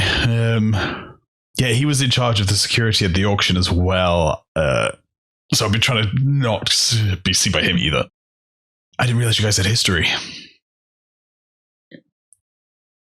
I used to work for him. Yeah, we should definitely go find Hallie then and kind of just take stock. Do you know what Hallie wants with Lufrin Portel? No, I don't think I've heard that name before. Why is she looking for him? She apparently asked Ghost to see if he could find information on him. See, that's very concerning to me, because if Hallie wants something, I don't think it's going to be friendly for a friendly visit. Marelyn, what do you want to do? Right now, I just want to get out of here, but I don't think we can until Royce shows up. Where's Jelly? Is Jelly with you? I probably know what room Jelly's in, even if we're not in the exact same treatment. Yeah, you have a general idea just because she's been staying close. You don't know exactly what treatment she's in, but you're certain that you could find her pretty quickly. Yeah, I don't know the exact treatment she's in right now, but we've been sticking close together, so I'm sure I could find her without much difficulty. I think we should probably tell her to probably head up to the room. I'm getting a vibe that something's happening. I think we should tell her to maybe just go wait out in the room. And did you want to change? Did you want to put on, a new face? Do your thing. Yeah, that might be for the best. Did you hear about Luka and his funds? He told me there was a problem, but he hasn't specified what the problem is. And I think we've reduced the rooms that we're in. You might need to find out where the new room is. But yeah, Ghost told me that there's a problem with the money. Yeah. Okay. Do you want to go? Let's go. Put you on a new face so you feel a bit safer. Yeah. And then we'll go find Hallie. And on the way, we'll kind of stop by and find Jelly and kind of tell her, like, hey, might be best. I'm gonna maybe suggest she sort of, takes a nap or wanders goes up to the room and takes a nap or something. Yeah. Which she will. She'll go with you actually to your room, and take a nap while you get ready. Whatever that is. Marelyn will change into Sky, kind of put some makeup on, change into a bit of a disguise. Okay. Sounds good. Hallie, what are you up to? Sneak in. Sneak in? Where are you sneaking? I mean, just sort of trying to dodge around and maybe catch a glimpse of Ghost to see if he's found anything. Okay, yeah. So, you do catch a glimpse of Ghost, up kind of near, reception. He's kind of, passing by on his way, upstairs to go find, Dervish and Marelyn. Once I realize he's headed towards the people I want to avoid, I will kind of hang back and wait. Well, I mean, so he's on the main floor, right? So it's like he's heading upstairs. It's not like he's upstairs, he's like... I guess then I'll shadow him. Yeah, so he kind of, goes up to deliver the messages that he has been given by Luka, to deliver. And then he's heading back downstairs. All right. So Dervish and Marelyn, you will have known the new room numbers and to reduce costs as much as possible. Just kind of keep following until he gets somewhere that I can approach. Yeah, and so Ghost goes outside and he sits down on one of the little benches and just kind of, sits there waiting. Sit down next to him. Past the gate, there are kind of picketers with their signs. Sit down next to Ghost. And he there you are. We can't have any more spa treatments for the time being. All right, that's fine. Okay. Why? Luca thinks he's wealthy, but isn't. Did you find anything out? Yes. Okay, good. Give me what you got, and then just keep your head down. So Marelyn's my boss, so she has the information. Why'd you give it to her? This is a personal thing. This has nothing to do with the crew. She's my boss. But this has nothing to do with the crew.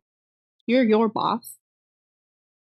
This is personal. It has nothing to do with the crew or whose boss is anyone. Then why'd you send me? Because you're small and you're good at finding things. Thank you. You're welcome. Damn it. Of all the people. But I did get a full itinerary. But you gave it to her? Well, yeah. Because she's apparently my boss. And Dervish says so too. Yeah, but remember that bosses are for work type stuff. That doesn't mean she runs your life. I mean, as far as I'm concerned, Dervish is the crew boss. But, well, again, the thing I need has nothing to do with the crew. This is a personal matter. Why is it personal? What do you need? Why are you so mad? This man did something very bad to my family. Well, he seems to be a very bad man. A lot of people are angry at him and kind of gestures at all of the picketers. They're not wrong. They're stuck out here, or out there, and I'm in here where I can actually do something. Yes, but what are you going to do? Better that you don't know. But that sounds stupid. No, in fact, it's probably better if I just hide out and you guys all take off and leave me here. That way, none of this will trace back to you. That sounds really stupid. Sometimes you got to do the stupid thing because you think it's worth it. But you just got to make sure that the stupid thing only blows back on you and not anyone else. Is that why Kelsifer left? No, Kelsifer left because someone else did. But that's okay, because he's the only one suffering, and you guys don't have No, you do have a boss, but you don't know who the boss is. Just nobody knows who the boss is.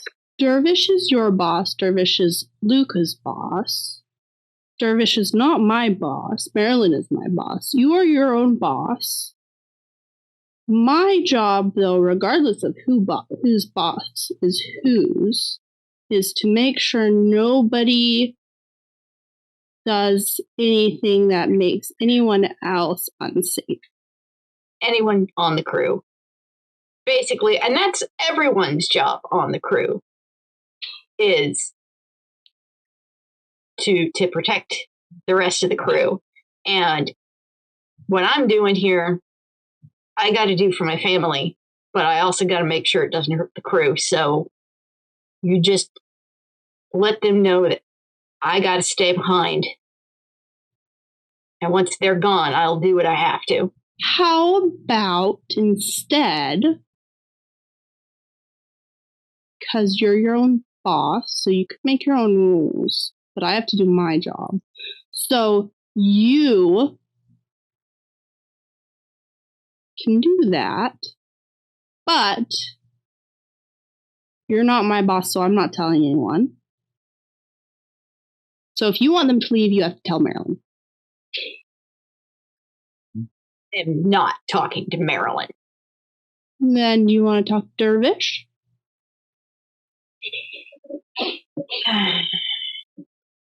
He'll try to talk me out of it. You could talk to Luca, or we could just wait here for Royce. This will talk me out of it too. Where's Luca?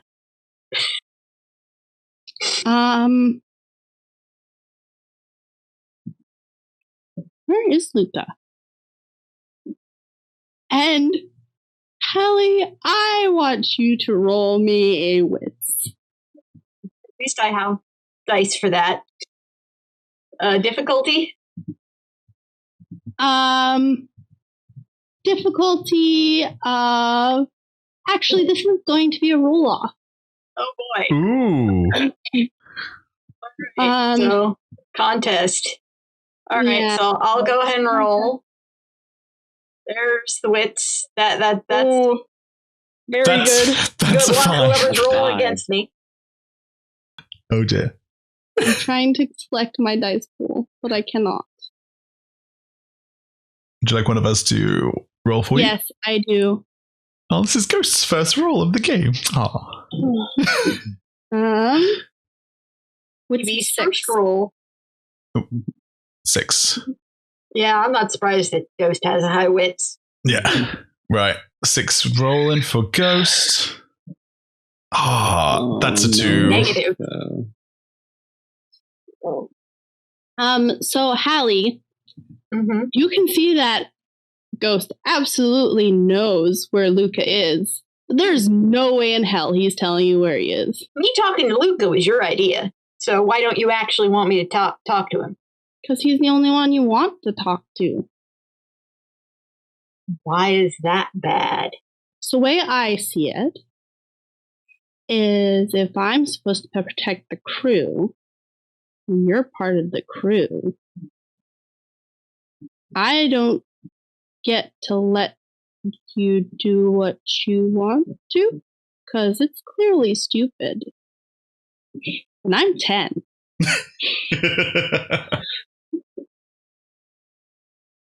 Yeah, but I'm pretty acknowledged it's not very smart. But sometimes when you're an adult, you gotta do the hard thing. I don't think so. Fine, I'll go find him myself. I got out-logicked by a 10-year-old. That was in character. He kind of puts up his finger. Yes, okay, fine. They moved rooms because Luca has no money, but Pensy does. And he's in room 340. The chances that was a lie. pretty high. Yeah. But we will be doing a wits roll to see whether or not you know that. I mean, I already know that there's no way in hell he's telling me, but let's find out. Is this another contest? Yes, and then I will have a roll for me again, please. Hey. All right. Not so good that time, but at least it was some level of success. You got a nudge out of it. Hallie got a 2 and a nudge. And then Ghost. I do already have, that gives me 4 nudges banked up. Do you want to boost it? Oh. Yeah, I'm going to go ahead and boost that up to a 3. Okay. With 3 nudges. Well, Not Ghost got a 4. Waste of nudges. So he seems to be telling the truth. All right, I'll go up and find room 340. Which is where Marelyn is. We should have sent Hallie to Dervish. This was a bad idea. Yeah, this is a really, really bad idea because this is just going to push Hallie more on off kilter. Marelyn is Ghost Boss. Yes. Hallie was trying obliquely to get him to understand that maybe he shouldn't trust Marelyn, but instead he decided that meant he has to protect Hallie. So while Hallie is going up to Marelyn, oh dear, Royce arrives. Do I see Ghost sitting out waiting for me? Yes, but only once you push through the massive crowd. Well, I mean, by massive, I mean like 25 people. That is out in front of the spa gates. You could have avoided this by having him show up while I was sitting there talking to Ghost, but no. Oh, I could have, but that would have been far too easy. Yes. Oh boy. Okay. I feel it is important to let your characters make decisions. Even when they are absolutely terrible decisions and the players are like, please stop me. Kitty. I will, can I push through them freely? Oh, yes. Okay. Yeah, I mean, you could make it through, but it's clear that they are, they're, protesting, various factories and factory working conditions, and are they names of factories I recognize based off of research I have done in the past? Yes. Okay.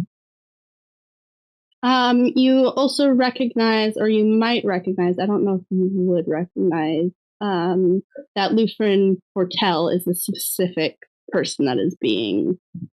How do you spell that? Lofrin. I spell Fleufrin. Oh, she had me come up with the name. I've got it written down, and then Portel is Portelle. Yep. Okay, so it's Lufrim. Mm-hmm. Okay. Lufrin. He's like a loofah, but much, much scuzzier.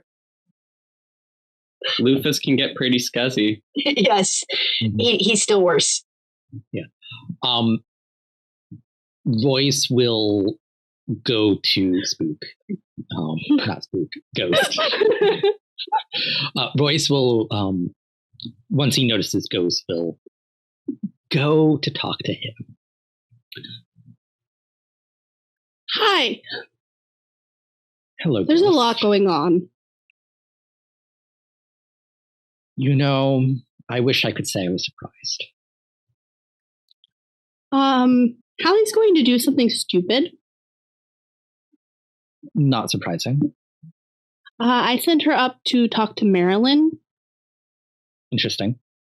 They're in room 340. I don't know where Dervish is, or I probably would have sent her to Dervish, but she wanted to talk to Luca, so I didn't send her to Luca. That seemed like a bad idea. Possibly. No. Luca has no money. Dervish got Eddie arrested. Jelly ran into some person who looks a little bit like you, which is interesting. Oh, yeah. Dervish's sister is killing people. Yes, I saw the wanted posters. Mm-hmm.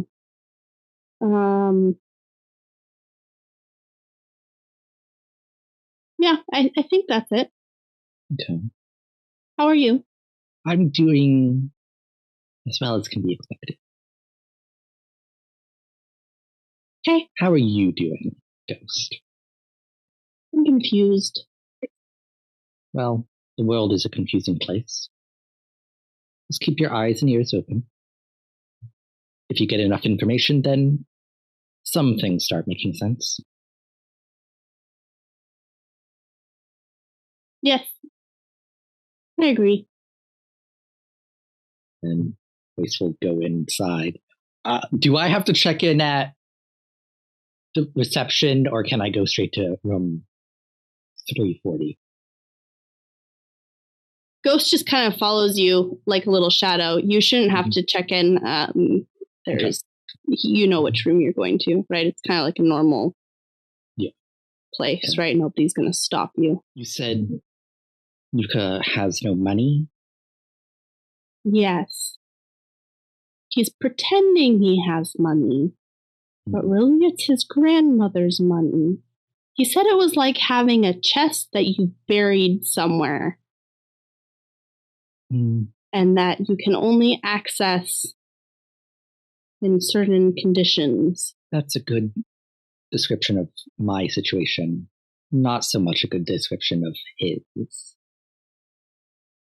It is now.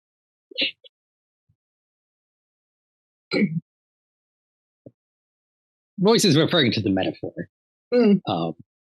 But so if he's been cut off by his grandmother, that makes certain things easier. And they will go to go to room 340. Hey, room 340, where Hallie is. Hallie opens up the door, and there's Grace. Or not Grace, Marelyn. Hallie opens up the door, and there's Marelyn putting on makeup, and Jelly is kind of like sitting on the bed. Hallie is momentarily surprised. And can she close the door before they see her? Probably not. Jelly has definitely seen you, and Jelly is going like, a little implied to me. I'll kind of turn around and see Hallie at the doorway, and let's step outside. We should talk. Usually that phrase is, the step outside phrase is reserved for fisticuffs, and I just don't think we're going that far. I just don't want Jelly to be in this room. Like, I don't want to do this in front of Jelly, basically. No, we're going to do it in front of the entire hallway instead. Jelly just goes, I can go out in the hallway. No, hallway's fine. I mean, she's probably going to be listening at the door anyway. I mean, Jelly is Jelly, not Ghost. Jelly is not one to listen at the door. I'm going to kind of step into the hallway and gesture for Hallie to follow me. Yeah, and she will. And then Marelyn closes the door, and as soon as she does, she kind of hisses under her breath to Hallie, "What the rust do you think you're doing?" What I have to, but I'm not doing it until the rest of you are out of here and clear. Because unlike some people, I don't screw over my crew. Oh, really? Then why did you send a child to go find information that might have been dangerous? It wasn't going to be dangerous. How can you be so sure? I need this. You do not understand how important this is. Then why don't you explain it to me? Help me understand. It's none of your rustin' business. And quite frankly, I don't trust you. I know what you did to the last crew. Look, honestly, I don't care what you're planning. What I care about is that I I brought Ghost along so we could keep an eye on him and make sure he stays out of too much trouble. He's a kid. He shouldn't be involved in this stuff. And now you're just sending him off to do your bidding without thinking twice. Right. It was stupid. I shouldn't have done it.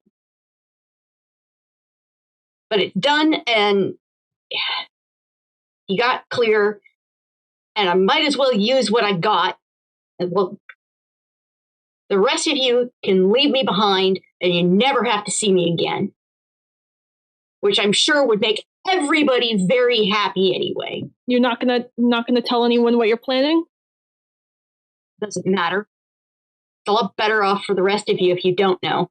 And what would your parents think about whatever this is?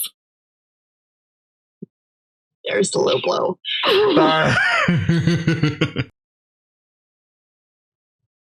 They'll understand. Really? They would understand when you don't come home? They'll know what happened. And they'll understand. It makes you feel better. I imagine that if I get dropped out of the picture, you connect them up with Jelly, and they'll be in need of doing some parenting, and she'll be in need of a safe place to go. You have parents who actually love you, who want to spend time with you and take care of you, and you're just going to throw that away like it's nothing. It's not what I'm doing. Certainly what it looks like to me. You know what? They love my brother, too. Probably liked him a lot better than they liked me. He was the one who stayed with the family. People like us don't get justice. Not the way that the people with money do. This is the only way I have. Justice, huh? That's what you're doing? The closest I can get to it. And this justice is on Lufrin Portel you're so interested in? The one that all those protesters are out there talking about? Yep. You know, the rest of the crew wouldn't be too happy about, wouldn't agree to just leaving. Oh, please. Whatever you think of me, Dervish wouldn't do that. None of them actually like me. And let's face it, decent safecrackers are a clip of hexadecan. They'll replace me with no trouble, and they're not going to miss me. They'll miss you. No, they won't. I've made a point of being the biggest pain in the ass in the world. They're not going to miss me. Ian face. So, she'll pull off a pouch of clips. Give these to Royce. He'll know why. And at that moment, Royce rounds the corner. How much of that of those last lines did I hear? Were you burning, Ted? How loud were you talking? There may have been some raised voices at that point. It sounded like those raised voices. Yeah. I mean, you probably heard the last couple of sentences. Okay. So I heard the very, like, they don't like me, they'll be fine with me going. Okay. And I've made sure that I'm as unlikable as possible. And then give these to Royce. He'll know what they're for. Now the question is, who is facing Royce when he comes around the corner? Yes, who is facing me when I come around? I'll leave that up to Royce. Royce, who would you like facing you? I want Marelyn to see me. I want to come up behind Hallie because I want to surprise her when I say, "This is perfect." Okay. Well, I've always found you rather pleasant.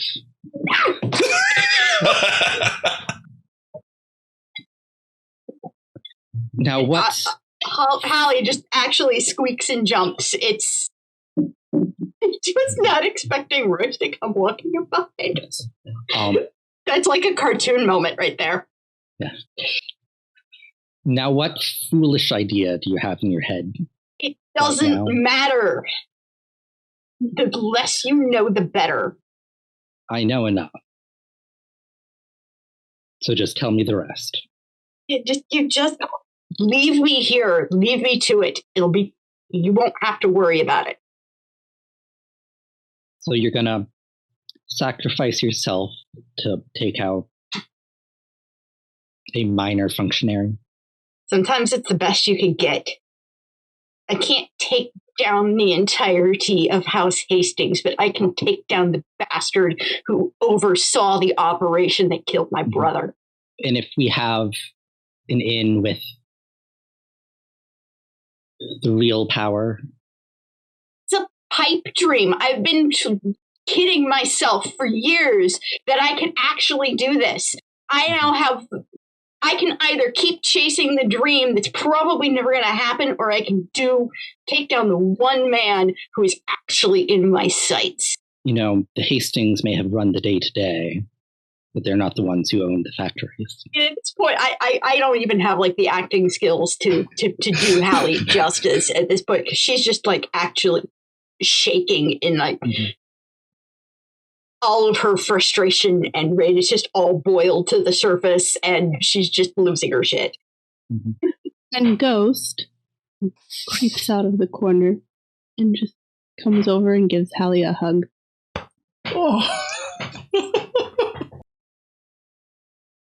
And Hallie just sort of freezes, and there's this look on her face of utter, complete helplessness.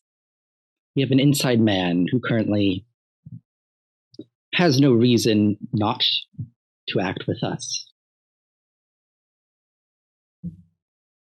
Who do you think owned those factories? I was always told it was the Hastings family. They ran them, but they didn't own them. Who did? The Ilarians. Just sort of confused at this point. And together we can come up with a plan that won't burn any of us. So we will go back with Luca, trying to get his line of credit. Yes. Luca has his own drama going on.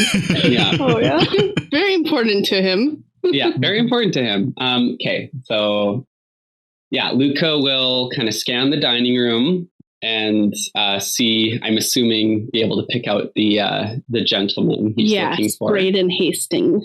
Yeah. Or not Braden Hastings. Adriel. Braden Adriel. Adriel, okay. It's not just me. And Luca is he having dinner with anyone or by himself? He is having dinner by himself. And lurking a couple feet away is this big bodyguard. Okay, so Luca will approach, and he'll approach kind of in full sight of the bodyguard, kind of following, recognizing there might be some sort of protocol here. And when he's close, he'll say, Lord Braden, it's good to see you. I think we met at that university luncheon a couple of years back. Luca Ilariel. Oh, yes, of course. Would you like to sit? I would love to. Thank you so much. If you don't mind, I don't want to impose. No, certainly. It's, not like I'm having dinner with anyone, so please take a seat. How are you enjoying the spa so far? It's been a good experience. Nice to get away from the city. Yes, I agree 100%. That's actually exactly why I'm here as well. I just needed some, time away.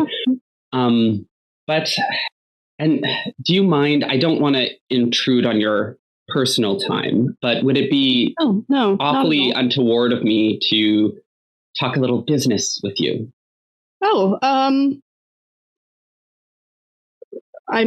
We certainly can, if that is what you would like, of course. Yeah, no, it's just a small thing. You see, with some of the, recent, I'm not sure if you heard about how it was the owner of this place who was running security at the event at the university. But there was some infiltration or something there that went wrong. And I'm not sure this is the case, but I think, everyone's very concerned about fraud. And there seems to be a little hold up with my accounts, and I'm going to get to the bottom of it. But in the meantime, I just was hoping to obtain, a short-term line of credit just to, cover our bills here until I get things sorted. Is that something you or one of your contacts might be able to arrange? Luka, I'm going to have you roll me a spirits roll, which I know you love this so much. And I would normally make it a charm roll, but there are other reasons for it being a spirits roll. Oh, interesting. Yeah. Interesting. It's curious. Okay. I'm trying to think if I can add anything. Does recognizing, tracking social connections come into this? I'll say yes. Okay. Does my inviting smile help me at all? Probably not if it's not charm. And I should look at my destiny and tragedy. Okay, so Luka, my short-term destiny is find my place. Long-term is be someone significant. And so this is Luka trying to solve his own problem on his own. Yes. Without running for help. Yes. So you can add for that. I'll allow that. So that brings me to 4. What's the difficulty? So the difficulty will be, we'll put it at 2. Just a nudge. Do you have any nudges built up? No, I think this is my first roll that I've done. Okay. So that roll was essentially, it has the information of your being cut off reached Brayden yet. Yeah. Unfortunately, it has. Okay. And he looks you over and he says, unfortunately, I am aware of your situation, and while I would be personally inclined to help you, I cannot take that risk at the moment. A risk? I mean, this will get... Unless you know something that I don't, I just don't see how this wouldn't be something that could be cleared up. Roll me charm to get more information, because that's... Okay. And yeah, Luca's charm is 5 now. And sorry, what can I add? Can you add your inviting smile? Beautiful, beautiful. Okay. So that's 6 dice. And it's of 2? Mm-hmm.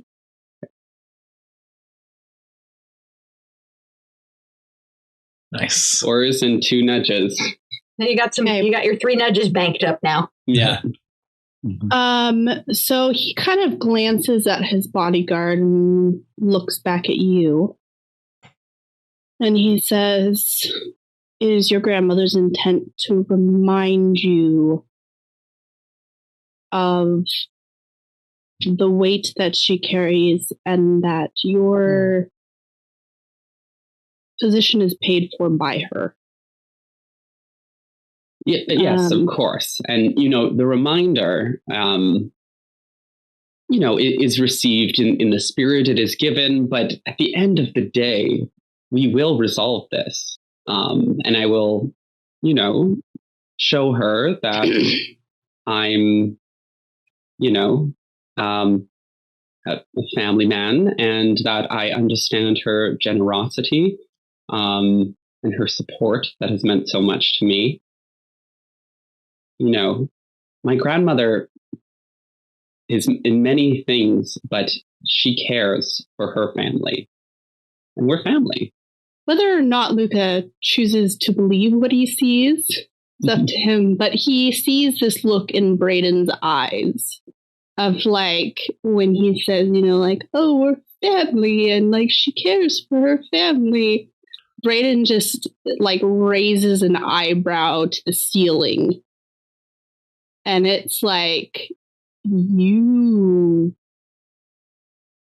poor boy.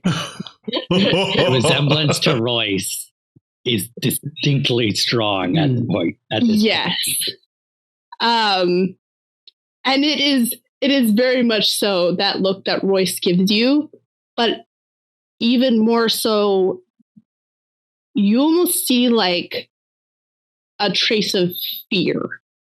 Like where Royce is like this like subtle judgmental like kind of thing.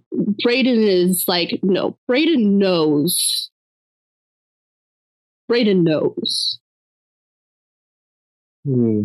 Fear for himself or fear on my behalf? Or total?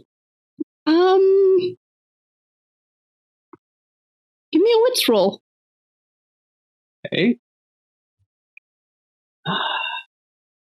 And would I know, as part of this, could I tell like how closely this individual might know or work with my grandmother to help like know whether, is this rumor that he's basing this on, right? Is this personal experience? I'm trying to get, is this like personal for him, or is more he just being like to be the messenger kid? Yeah, so I'm going to have you do the wits roll. Okay. And we're going to start it at a wits of 2. Every scale that you get above it, right? So you get above more 2, info. I'll give you more info. Okay. That's the best way that I can come up with to do this. Yeah. Okay. 2 4s. And a nudge. And how many nudges does it take to bump it up? 3. 3. So I'll use my 3 as well to bump it up to a 5. Hey, that was a very good move. So you can tell, and there's a lot. And maybe you're not quite sure where you get this from or if you're reading into it, but you just have this sharp moment of insight. The bodyguard that is standing behind him cannot see his face. And so while Brayden is not saying anything and speaking to you and telling you anything, his expressions are saying quite a lot. And the fear is a fear for both you, but also for himself. He knows quite intimately what your grandmother is capable of. Mm-hmm. And you are very quickly putting together that this bodyguard here is not to protect him, it is to make sure that he is staying put. That Interesting. Was going to be a question of mine if I saw. Huh. Okay. And you're also pretty certain that he was not born an ambulant wheelchair user. Yeah. Okay. Yeah. I figured that one when she said intimately familiar with Luca's grandmother is capable of. And so he says, so I would suggest to you, Luca, that you make a decision as to whether or not you are going to be a part of your grandmother's family or not. Luca, sweating a little bit, but he'll look. Oh, yeah. Your parents made a choice. Luca will kind of glance just briefly to the bodyguard, and then we'll say, well, thank you for your advice. You know what they said, you can't choose your choose your family. And I'm sure this will, part of House Ilariel's motto is always an Ilariel. So it's I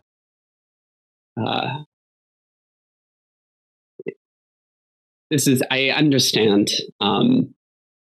that my grandmother is an intimidating woman, and it makes sense not to want to get involved until things are sorted out. But I'm confident they will be, and but I appreciate your time, truly, and apologies for interfering with your weekend. Of course. And if you do come to a decision quickly, I could have a word with your grandmother on your behalf, and get that restored. However, it is not my place to meddle if you have not decided. Yes, of course. She should, I think, hear from me before restoring anything. Of course. So, and again, don't want to inconvenience you at all. So, of course. Have a good rest of your. Yes. Absolutely. Now Luka's going to go freak out. Yeah. Returns to eating and just kind of lets you. Okay. And outside of character, you will note that he stood for Jelly, but he did not stand for Luka. Yeah. I'm just trying to remember what Luka all knows. I don't think Luka knows about Eddie yet, does he? I think so. Wait, did Dervish and me talked? Did you tell me when we talked? Oh, you would have briefly? seen it happen. It happened in the hot springs. Oh, I wasn't paying attention to that. I think he got out there right after that. Yeah. Or something like that. You guys weren't out there. Yeah. But then Dervish came and talked to Luka right after, so I'm just trying to remember if you told Luka then, or if... I don't think so. Don't think so? Okay. If someone told you, it would have been Ghost. Okay. Can I say before he leaves, can I add one thing to that conversation or try to get one more piece of information with Brayden? Okay. He will ask, but just for my benefit in the people I'm dealing with, do you know how far this is spread around? Who would all know who's in the cone? Out of character, when you mean this all, do you mean who knows you've been Luka being cut off? Yeah. Okay. He says my financial only those situation who need to. Okay. Perfect. Your grandmother is the type to keep things quiet until they're definite. Of course. Well. Anyway, thank you so much for your time. It's all right. Luka is going to find reception and ask to set up a meeting with the manager of the spa. Luka goes up to reception and actually, happenstance, Alan Petrella is standing right there with the receptionist, and they are discussing the books. And will you give me a physical roll of 1? Of 1. Can I add anything to this? I'm guessing not. Okay, so my physique is 2. Challenge 1. Come on. Aw. I need 3 nudges. Oh, I didn't have 3. And I have 1, and then I just got another one, so I only have 2. Okay. So they are discussing the book. They have. There's a page missing.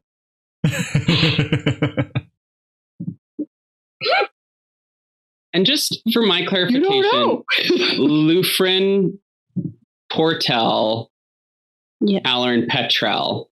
Yes. Those are we two did different. we did not They coordinate both last chose. name. Okay. No, they both chose separately. So Yeah, unfortunately, Just confirming. Yeah. it's Okay. just the way it goes sometimes. Not that I don't think Luca knows anything about Lufrin, so other than his name on the signs outside.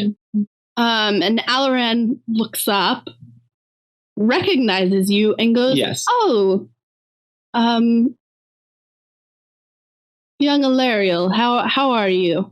I'm excellent, but I was hoping we could have a word, if it's not too much of an imposition on your time. Oh, certainly. Actually, I have something that I'm sure you will be quite happy to hear about. Come right this way. Oh, excellent. And he leads you to the back to his office. Mm-hmm. Okay. And he gestures across the desk for you to have a seat as he sits, behind his desk. Mm-hmm. And he says, yes, what is it you'd like to discuss? Well, I don't want to be rude. It's your space. You said you had something for me to know first, so.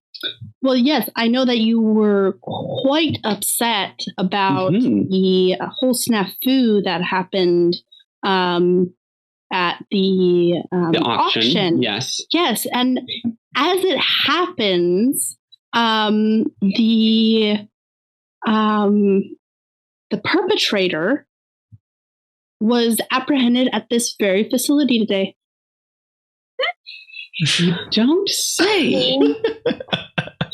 What are the chances of that? Who was this person? Well, do you remember the man going by the name of Mr. Drama? Yes, he outbid me at the auction, and it's caused quite a lot of trouble for me, by the way. So, as I'm putting it together, he did not have money to back up that claim. In fact, it was all a farce.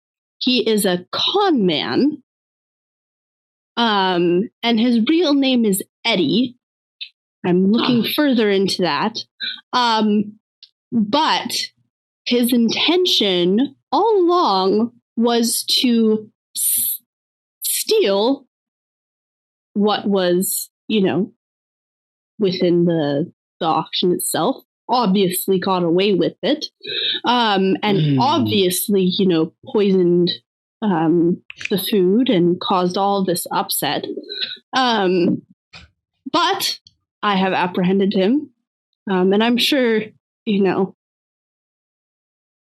that quite a good thing. Is excellent to hear. Local authorities are on their way now. That is so great to hear. That whole auction has caused me so much stress, and just knowing that the person responsible for it is apprehended is so good. And now the aftermath of the auction, though, actually is why I've come to talk to you. And this actually dovetails very nicely. You see, my grandmother was very disappointed from a reputational standpoint that I was outbid at the auction. And you and me were there. The numbers this man was, we should have known, to be honest. The numbers that were coming up were ridiculous. So, of course, I couldn't jeopardize that much money, right? And would have won otherwise. So my grandmother is a bit upset and also concerned about what went down. And so there's some issues with temporary issues with accounts. And honestly, I think when I advise her that this has been sorted out, I'm sure everything will be right as rain. But until that clears up, there will be a little delay in payment for the services I've been taking advantage of here at the spa. And so what I was hoping is we could just do, some sort of delayed payment. And then when I'm back in the city, we'll make it right as rain. And of course, as part of that, between that favor and what you've done here with this horrible con artist, I'm sure everything would be forgiven about the auction between you and me. Okay, roll me charm. And I think it's probably just because he knows me already. Lots of my stuff is like first impression stuff. So I think it's just my raw charm. But that's a 5 difficulty. 2. Kind of my go-to. 2. 2? Difficulty 2. I would have put it at a 1, but you are cut off. So. Yeah. Hey. That's a whole lot of 4s. Perfect. Yeah, so he goes, if you can see to it that my name is reestablished as reputable, I'm sure we can work something out quite easily. I mean, I will let everyone know that you are responsible for the apprehension of this dangerous individual and that you personally saw to his security and turning over to the authorities. So everyone will know that it's you. I'll make sure of that. And I really appreciate that. So yes, we'll continue our stay and just send the bill back to my flat in Elendel. And when I get back to the city, we'll sort it all out and we'll send you the money. Of course. Sounds good. Perfect. Thank you so much, sir. Yeah. Would you like to, do you have any questions for the perpetrator? I must say, I get a little, I'm not sure if you've realized about me. I'm a little inexperienced and squeamish with these sort of nefarious characters. I think I'd prefer to leave it to the authorities. And I'm sure we'll follow up with where the investigations are at some point. Certainly.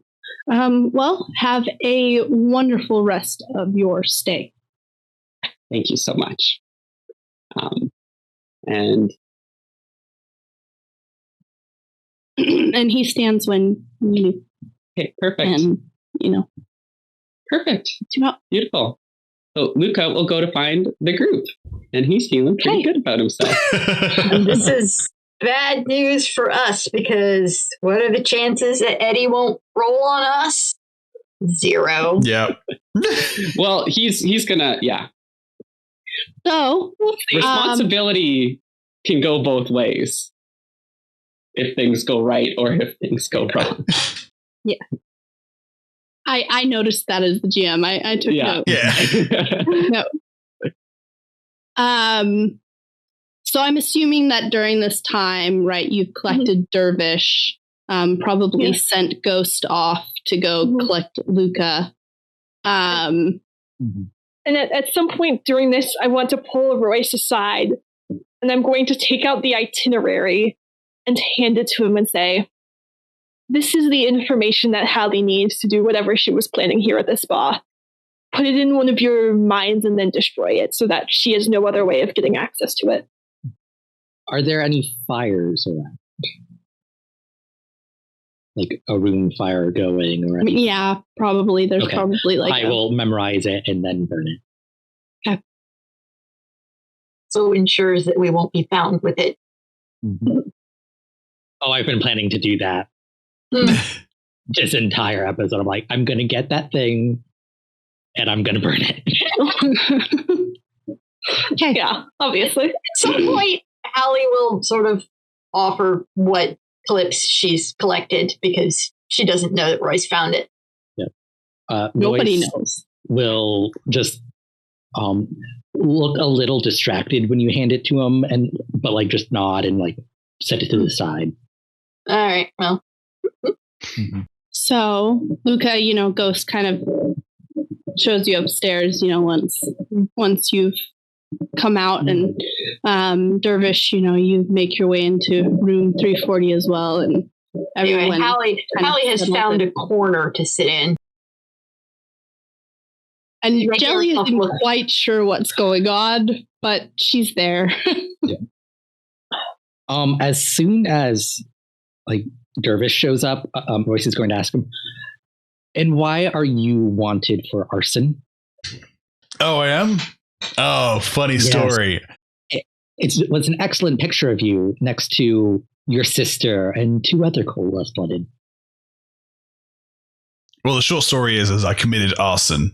And the long story is that I kind of, after the tale that you and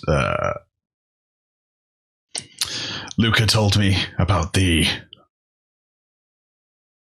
university medical labs, I decided to try and throw them off their game a little bit.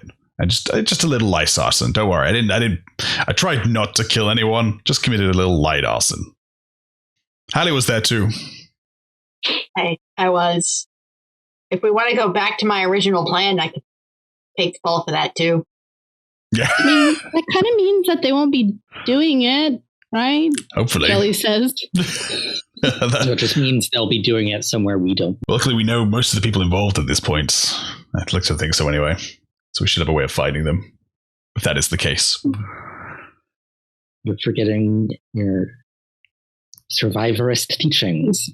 There's always another secret. True. I can't say I'm much of a survivorist myself. And Ghost and Luca show up. Well, everyone, I'm so sorry about the inconvenience, but I think we have the accounts sorted. It's a temporary snafu. Grandma wasn't happy about how things went down at the auction, but we're going to get it sorted out as soon as we're back in Lendell and things are right as rain. But for now, we are golden. Also, Marelyn, your father is in custody, and I think we should do something about that. He seems like a loose end. I don't know much about these things, but I know where he's being held, and I may have an in with Master Petrel, and maybe we can use that to try to spring him loose. What?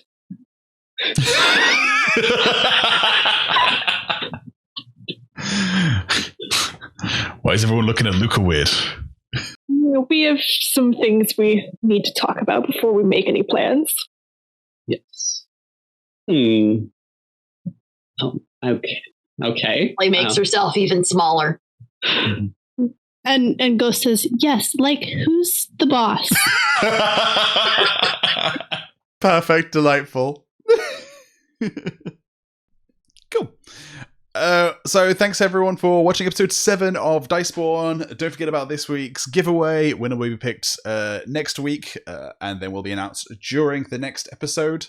Don't forget you can buy all of your Mistborn Adventure Game things at mistborngames.com. If you use the offer code 17MBDice when you spend $20 or more, then you'll get a free set of Mistborn dice. Another thank you to Natasha for running this game for us. And you can find the rest of us at 7cshard.com for all your news, theories, discussion, and fun. You can find us on Discord, Facebook, Twitter, SoundCloud, YouTube. And if you like our stuff, you can give us some money on Patreon. We released our Session 0 for this series, so you can kind of see a bit of how we planned it. So thank you very much for watching. Stay tuned and keep those dice rolling. Bye.